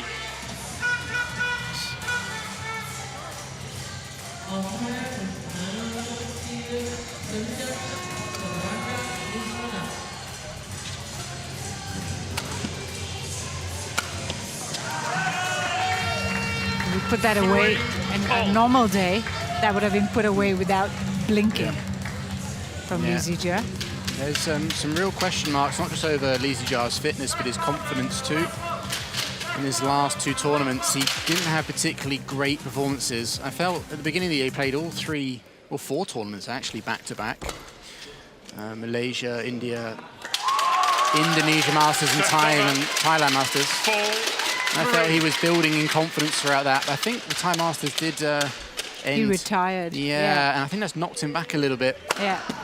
And his last 2 tournaments were way below what we know he's capable of. So, I mean, the fact that he lost in the qualies at Orleans was just, you know, it's unheard of. Yeah, he lost to the 8th ranked Chinese player. Yeah.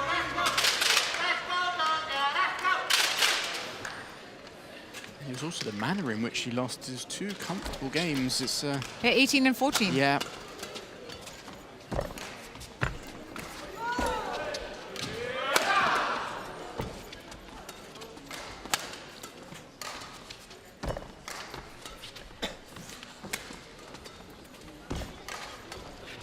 Oh, that's a nice shot.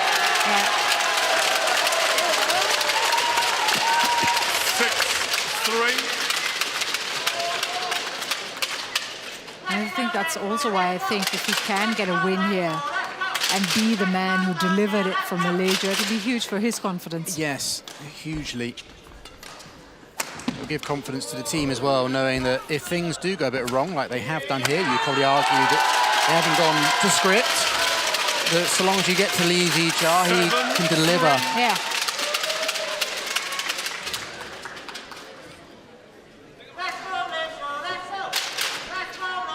I think you actually quite like the fact it's probably 2-all, because it's just, it means a bit more.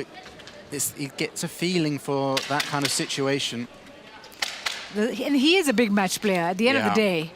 That's what he is. Yeah, he's a big match player. And, you know, when the situation is tense and the stakes are high, that's when Lee Zijia used to bring out his best badminton. Yep. Service over. 4-8.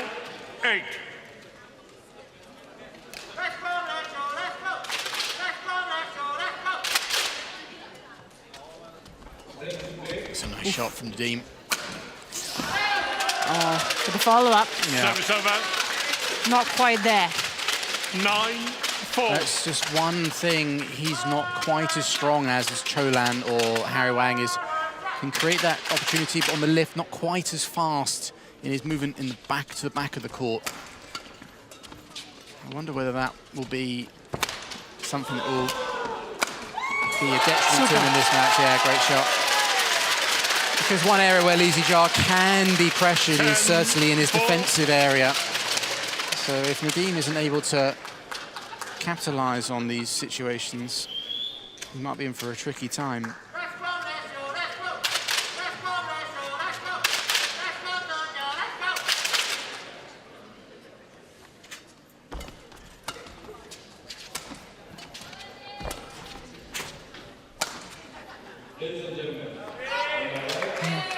Service Missed over. it completely.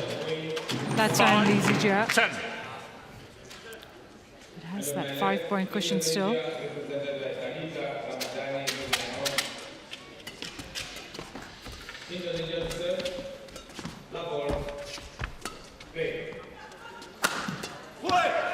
the plate. 6-10. And I think Nadeem can take inspiration from 2 sources. One is his colleagues, his teammates who won, but also we've seen a couple of unknown players push top stars, none more so than in the first singles Sweden-Taipei earlier, where Gustav Bjorkla almost beat Cho Chien Chen, losing 19 in the third. That was a huge surprise. Yeah. And then Antonsen yesterday. Yeah, he was losing the first game. Yeah. 6 interval. Li Shifang being pushed all the way by Shred Dand of Australia. Well, at the moment, Lee Zijia is on script, 11-6 up, 7 minutes played. 停一下，弹一下，停一下，弹下来，好，走上去，抬腰沉了。喂，他只要做了啊，孩子只要做了。那你有难度的话，你就丢回去，你要等他做。他做，你要做给你，他直接做6爆人。这个弹不死，这边他快，不会腿快，腿快的按完了，他这边搞了，会这种指导。发球的这个，发球那个，哎，因为还是重来。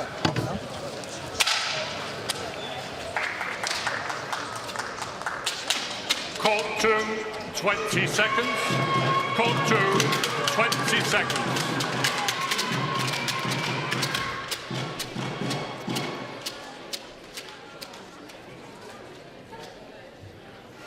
(11-6). Play.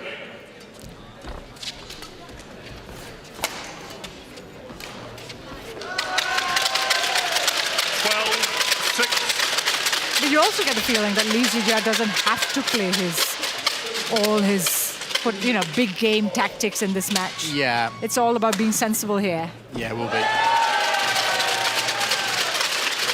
Which will take some of the pressure off him, though. He probably doesn't need to play his A game to get the win. Yeah. The way he's playing is really confident. Service over. But you see the way he jumped there to take the smash, and that's where I think that there's a little bit of tenderness still with the ankle. Possibly, yeah. And even his landing. 7, I feel like, Yeah, there'll be concerns over whether it's his ankle, but also his back. Yeah. That was the major issue at the end of last year, where they even considered surgery, but he decided to go for rehab. Yeah. Because surgery would have put him back even longer. Yeah.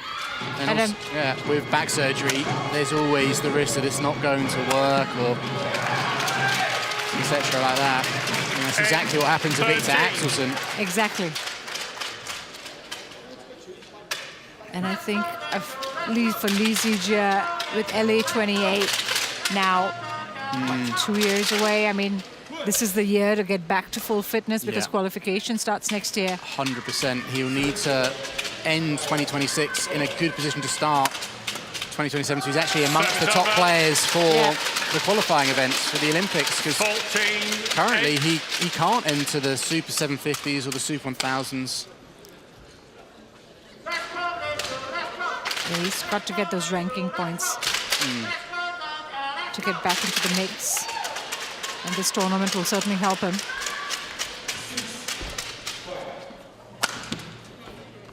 But I just think he's not landing quite. I think the line judge might fall asleep. I have a feeling he dozed off there. He didn't give any call. It was unsided.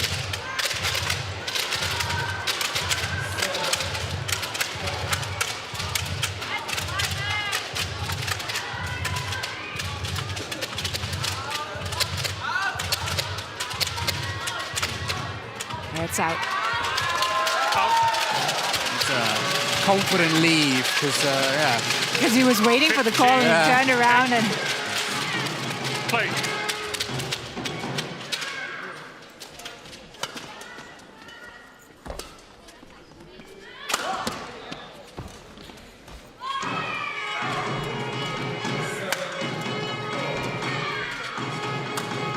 Nice shot. Yeah. Catches the line beautifully. Dalvi. 9-15. Those are the sorts of attacks he's going to have to do. Singles generally placement over power, but even more so here. This one was perfect placement. Slightly sliced across it to create the angle.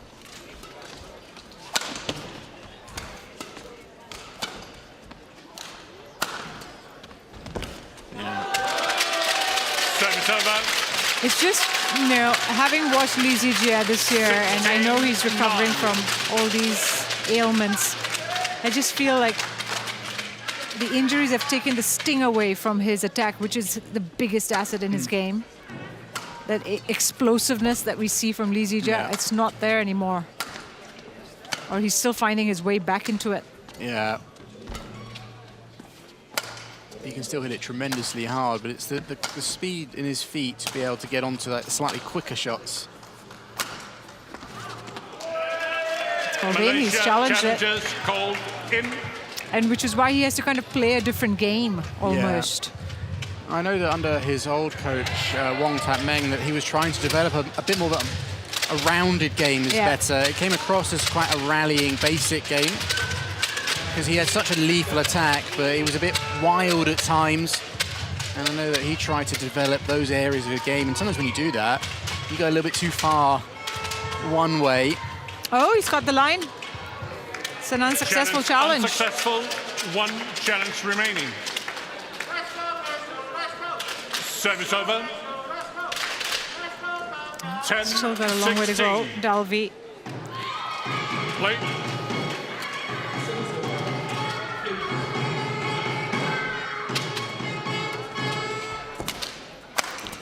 That is what. That's good play. Playing back to the net there. Unsighted. I think Lee Zijia's leg was in the way though as he stepped back and left that.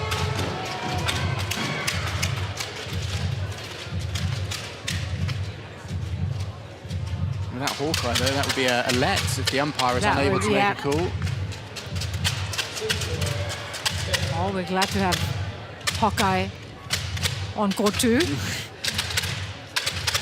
So that we can definitely see that it's a point in favor of Lee Zijia. It's out. 10. It's 4 away from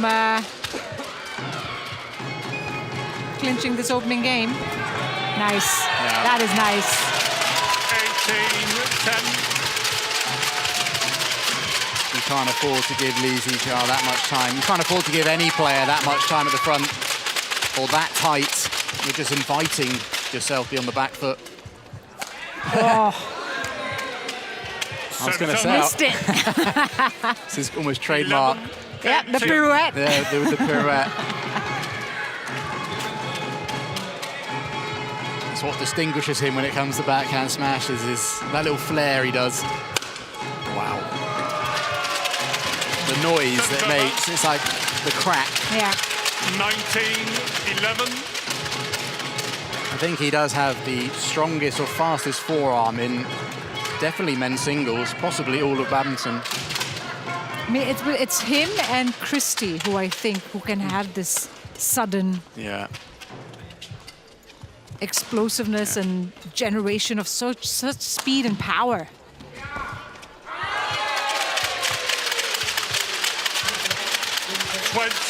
Game point 11. 9 game points for Lee Zijia.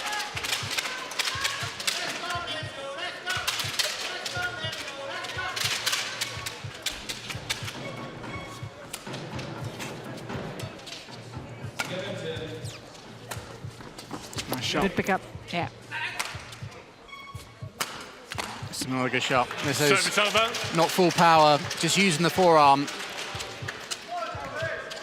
It's like a 12, clip smash, 20. whatever you want to call it, stick smash. There's a few names for it, but you just kind of bring your forearm over the top of the shuttle. And because you're not using your upper arm, it's a much more stable shot, so it tends to be a bit more accurate. It is less powerful unless you are Lee Zijia. Yes. But I think it's also one of Axelson's favorite shots, to play the stick smash. Yeah, he used it. If I'm not mistaken. And he was accurate on his smashes. Yeah, when he was on his top form, he was phenomenal in the attack. Yeah. 13-20. We've still got plenty of game points here, Lee Zijia. It'll be in his interest to convert as soon as possible.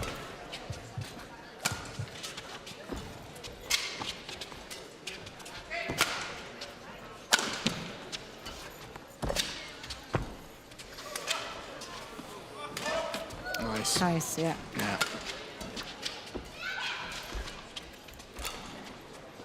Oh, beautiful, clever from Lee Zijia.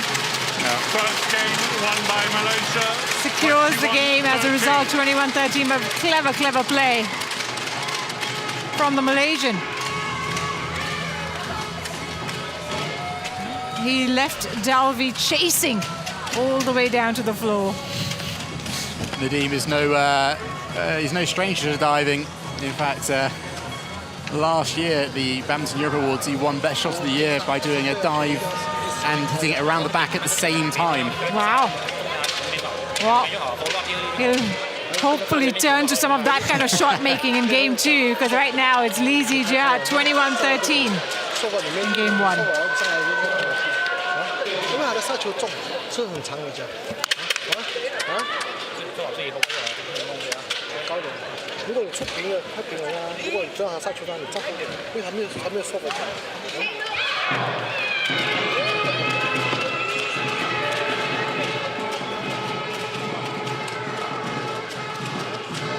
I think from your real court, sometimes don't go like 100%, just go like soft, go for aggressive, but make him move. But with movement intent all the time, yeah. Don't lose your speed of movement.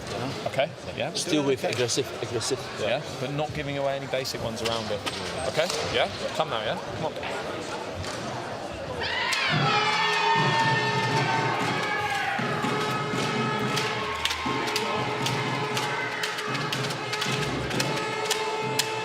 Court 1, 20 seconds. Court 2, 20 seconds. So a mountain to climb here now for Nadim Dalvi. He's down a game. And, well, second game. It's a must-win to stay and keep this tie alive for the 21-year-old. 1-love. And again, good coaching from Toby Penty and Kiang Meng. Toby was talking about the clip smashes, the half smashes, so was Tan. But what Penty added to it, which I thought was good, was don't lose the intent. Because sometimes if you play like a clip smash or that, because you're hitting a slower shot, you can sometimes move slower. You can't do that. You still must move like it's full speed and then, you know, change the shot choice.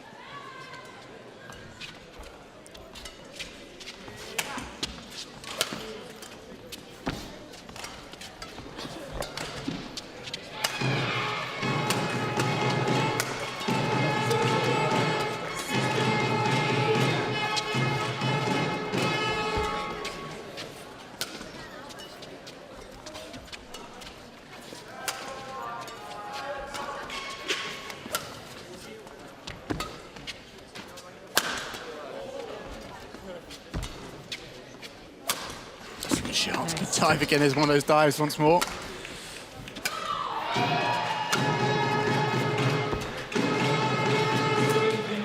Oh, brilliant play. Really nice. And the slower cross-court drop, catching Nadim Dalvi completely out of position as a result. Did well to get there. Yeah, he did. It was a bit too far. In the end. Smart play from Lee Zijia because he's threaded some of those big smashes straight. So if you team that up with the cross-court slice drop, it's very difficult for the defender. There's two contrasting corners. Is it okay? 3-love.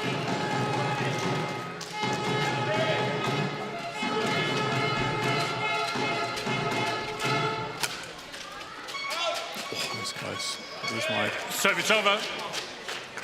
1-3. It's called out, but I wonder whether he should have challenged that. Yeah, maybe. A bit tight, a bit close. Oh, that's a beauty from Lee Zijia. I mean, that whipping action that he gets. That's what he's so good at. That racket head speed, the forearm, the speed he can generate with just his forearm is unreal.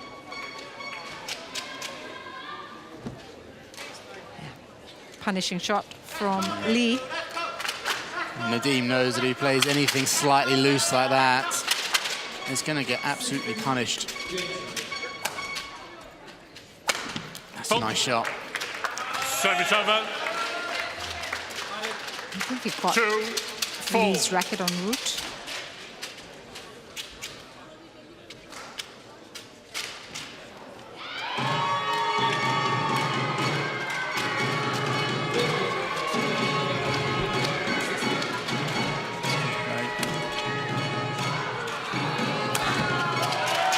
Nice. Service over. Picking out Dalvi again. Easily. Lee Zijia. High lift.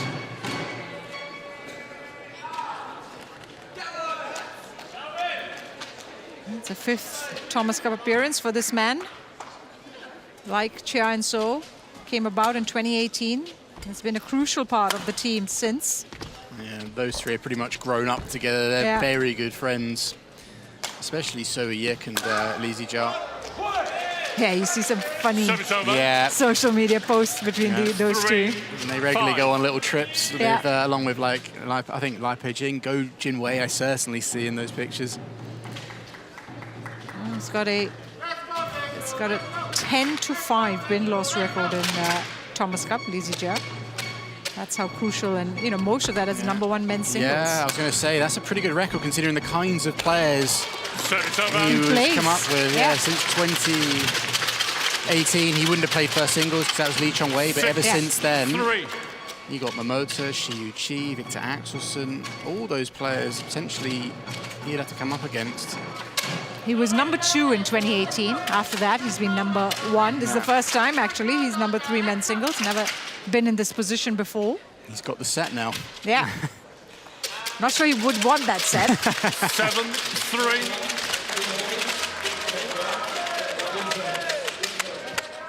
I think the Malaysian bench can finally relax a little bit, knowing that they're probably going to come out on top in this one. Service over. 4-7. 5-7.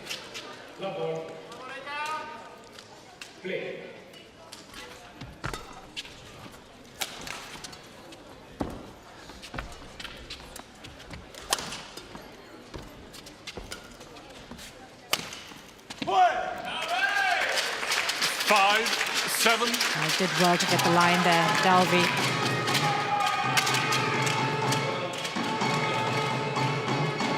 I think an area where Lizzie Jia can get some confidence or try to get confidence in his matches, not necessarily his attack, because I think he's got the big attack. He'll always work against good players. But it's that around the mid and the front court or the defensive areas, how well he can play the back court, how comfortable does he feel playing back to the nets, because if he plays against some of the other teams that have really strong third singles that can expose that a lot more than Nadim can, if he feels a bit more confident in and around that area, that'll give him a huge boost. And I think that's something he can try to get from this match. 9-5. That, and I think match fitness. Yes. I think that will be another very important part of his sort of recovery, not recovery, but his way back in. Yeah. I wouldn't be surprised if we see him against Finland as well to give him more court time. Because we've already spoken about their match with Japan. He's likely to play a key role in that one. The attack could go down to the wire. And I'm sure at that point, against Japan, he'll be hoping that the scoreline isn't 2-2 when it comes down to him, because that is going to be his trickiest tie. I'm sure he'll relish it. Yeah. But, in the build-up to that, he needs to get as much match time as possible.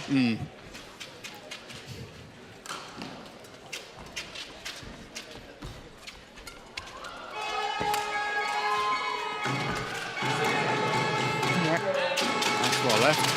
11-5 interval. And so 6-point advantage at the break. Lizzie Jia, be fair to say, in cruise control now. We've had 26 minutes of action, and he's a game and 6 points up.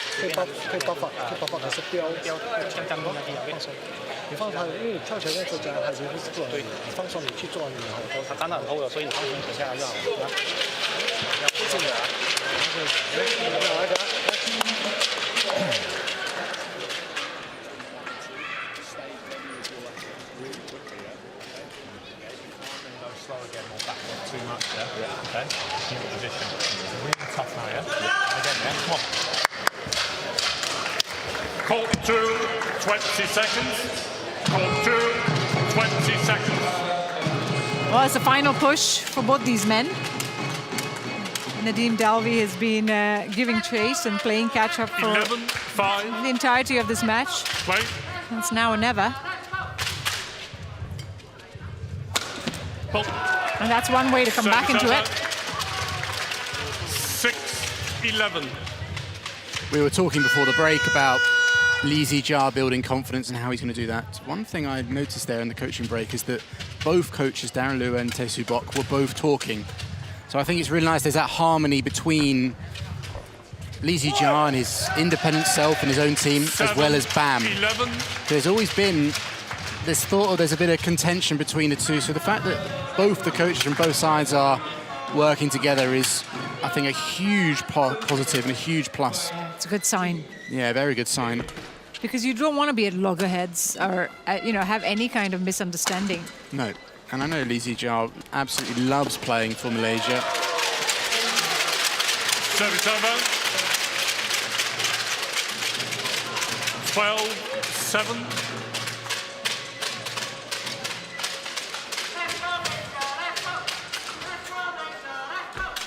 Service over. 8-12. Nadim's keeping within striking distance, isn't he? He's not going away. Yeah. And I think it's good. I think it's good that he's not letting the situation get to him. That was one thing I said in my notes thinking about this match, was I hope he doesn't give too much respect to Li Zijia, other than the respect you should give all players. Yeah. Stay in the match for as long as you can. Always play it like you think you've got a chance to win, even if, deep down you might not think it. You've got to go out there like you believe you can. Outside the court. Well, I think Team England will be very proud of the showing they've put on today. Yeah.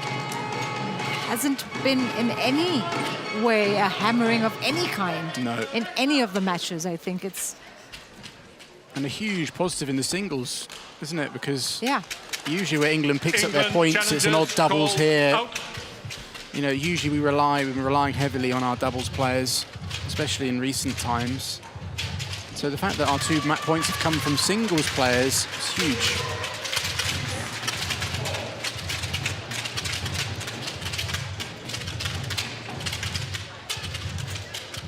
That's out. Yeah. Challenge unsuccessful. 1 challenge remaining. So he's got a single challenge left. 14-8. As we sort of come into the business end of this match.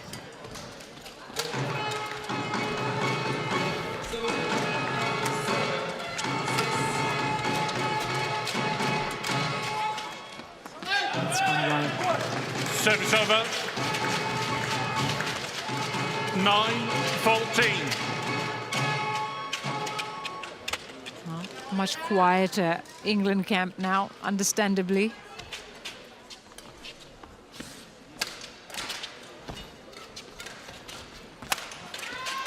Lovely. Yeah, it's like, oh, wow. Oh.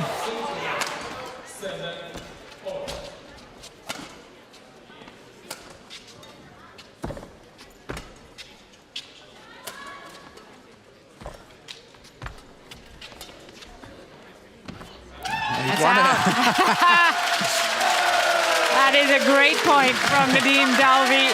I mean, we almost thought he was out of that point about halfway through. We also thought the England team might have been out, but no, they're back on their feet. That's an absolutely fantastic shot. Yeah. All he needs to do now is combine those 2 shots to recreate what he did to win that Shot of the Year award at the European Awards last year. That's a lot of flair from Dalvi in that point, but again, showing great persistence and patience. It's nice. Service over. 1 too many trickier shots from Nadim.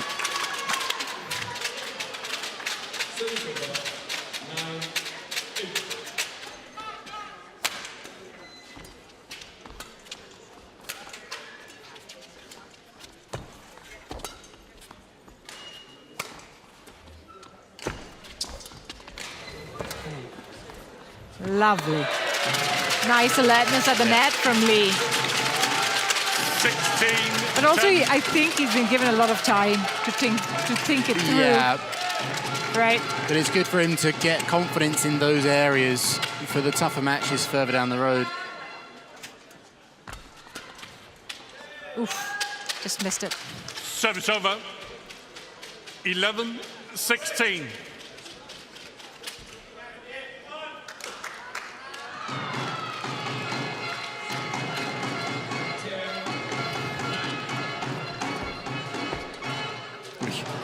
Service over. 4 points required 17-11. to close out this tie. Lee Zijia, 17-11 up.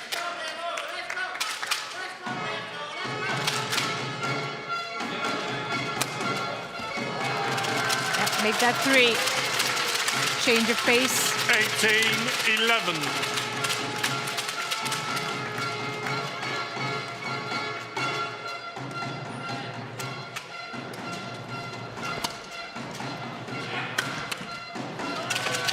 Nice angle on that one.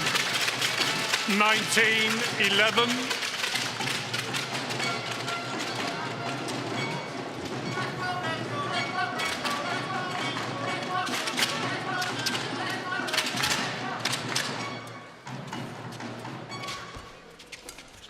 Yeah, good play. And that brings up 20 9 match point, 11. for Malaysia. Lee Zijia. Wow. Oh, super. What a way to end it. Yeah. Brilliant cross-court net shot there from Lee Zijia. A little bit of flair at the end, a little bit of flash from Lee Zijia. But more importantly, he gets the job done. 21-13, 21-11. Match won by in Malaysia. The fifth and final match. 21-11. And, well, Malaysia keep their streak of winning their opening tie in the Thomas Cup, going for another edition. They haven't lost one since 2000, as I mentioned. And their even longer streak against England, yes. Sadly for Team England. But this was as close as it got in a long, long time, Ben. A long, yeah. And I think there's plenty of positive to take away. Yeah, a lot of positives, especially in the 2 singles performances. Harry Wang really stepped up today, and Choland, I felt, played some of the best badminton I think I've ever seen him play. Yep, high fives all around, smiles all around, because they've come through that 3-2 in the end.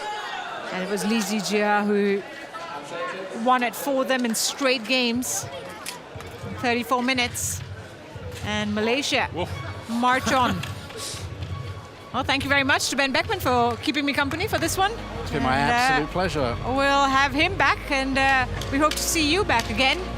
It's just a confirmation of the tie, 3-2 to Malaysia. Harry Wang delivering the big result for England at the start with a straight games win over Justin Ho, and then Chia and So leveling it back against Butler and Jones. Then Cholan Kayan again giving England a shot, putting them up with a straight games win over Idle. Man and T going about business, 21-14, 21-14 against Green and Russ, and then Lee Zijia sealing the nail, sealing the win, 21-13, 21-11 in 33 minutes. And that is how Malaysia won this Group B match. And we'll have one more tie coming your way, and that's at 6:30 p.m. local time. That's Yuba Cup Group A clash between India and Ukraine. So please join us again then. But from me, Moushmi Dutt and Ben, thank you very much for tuning in, and we'll see you next time.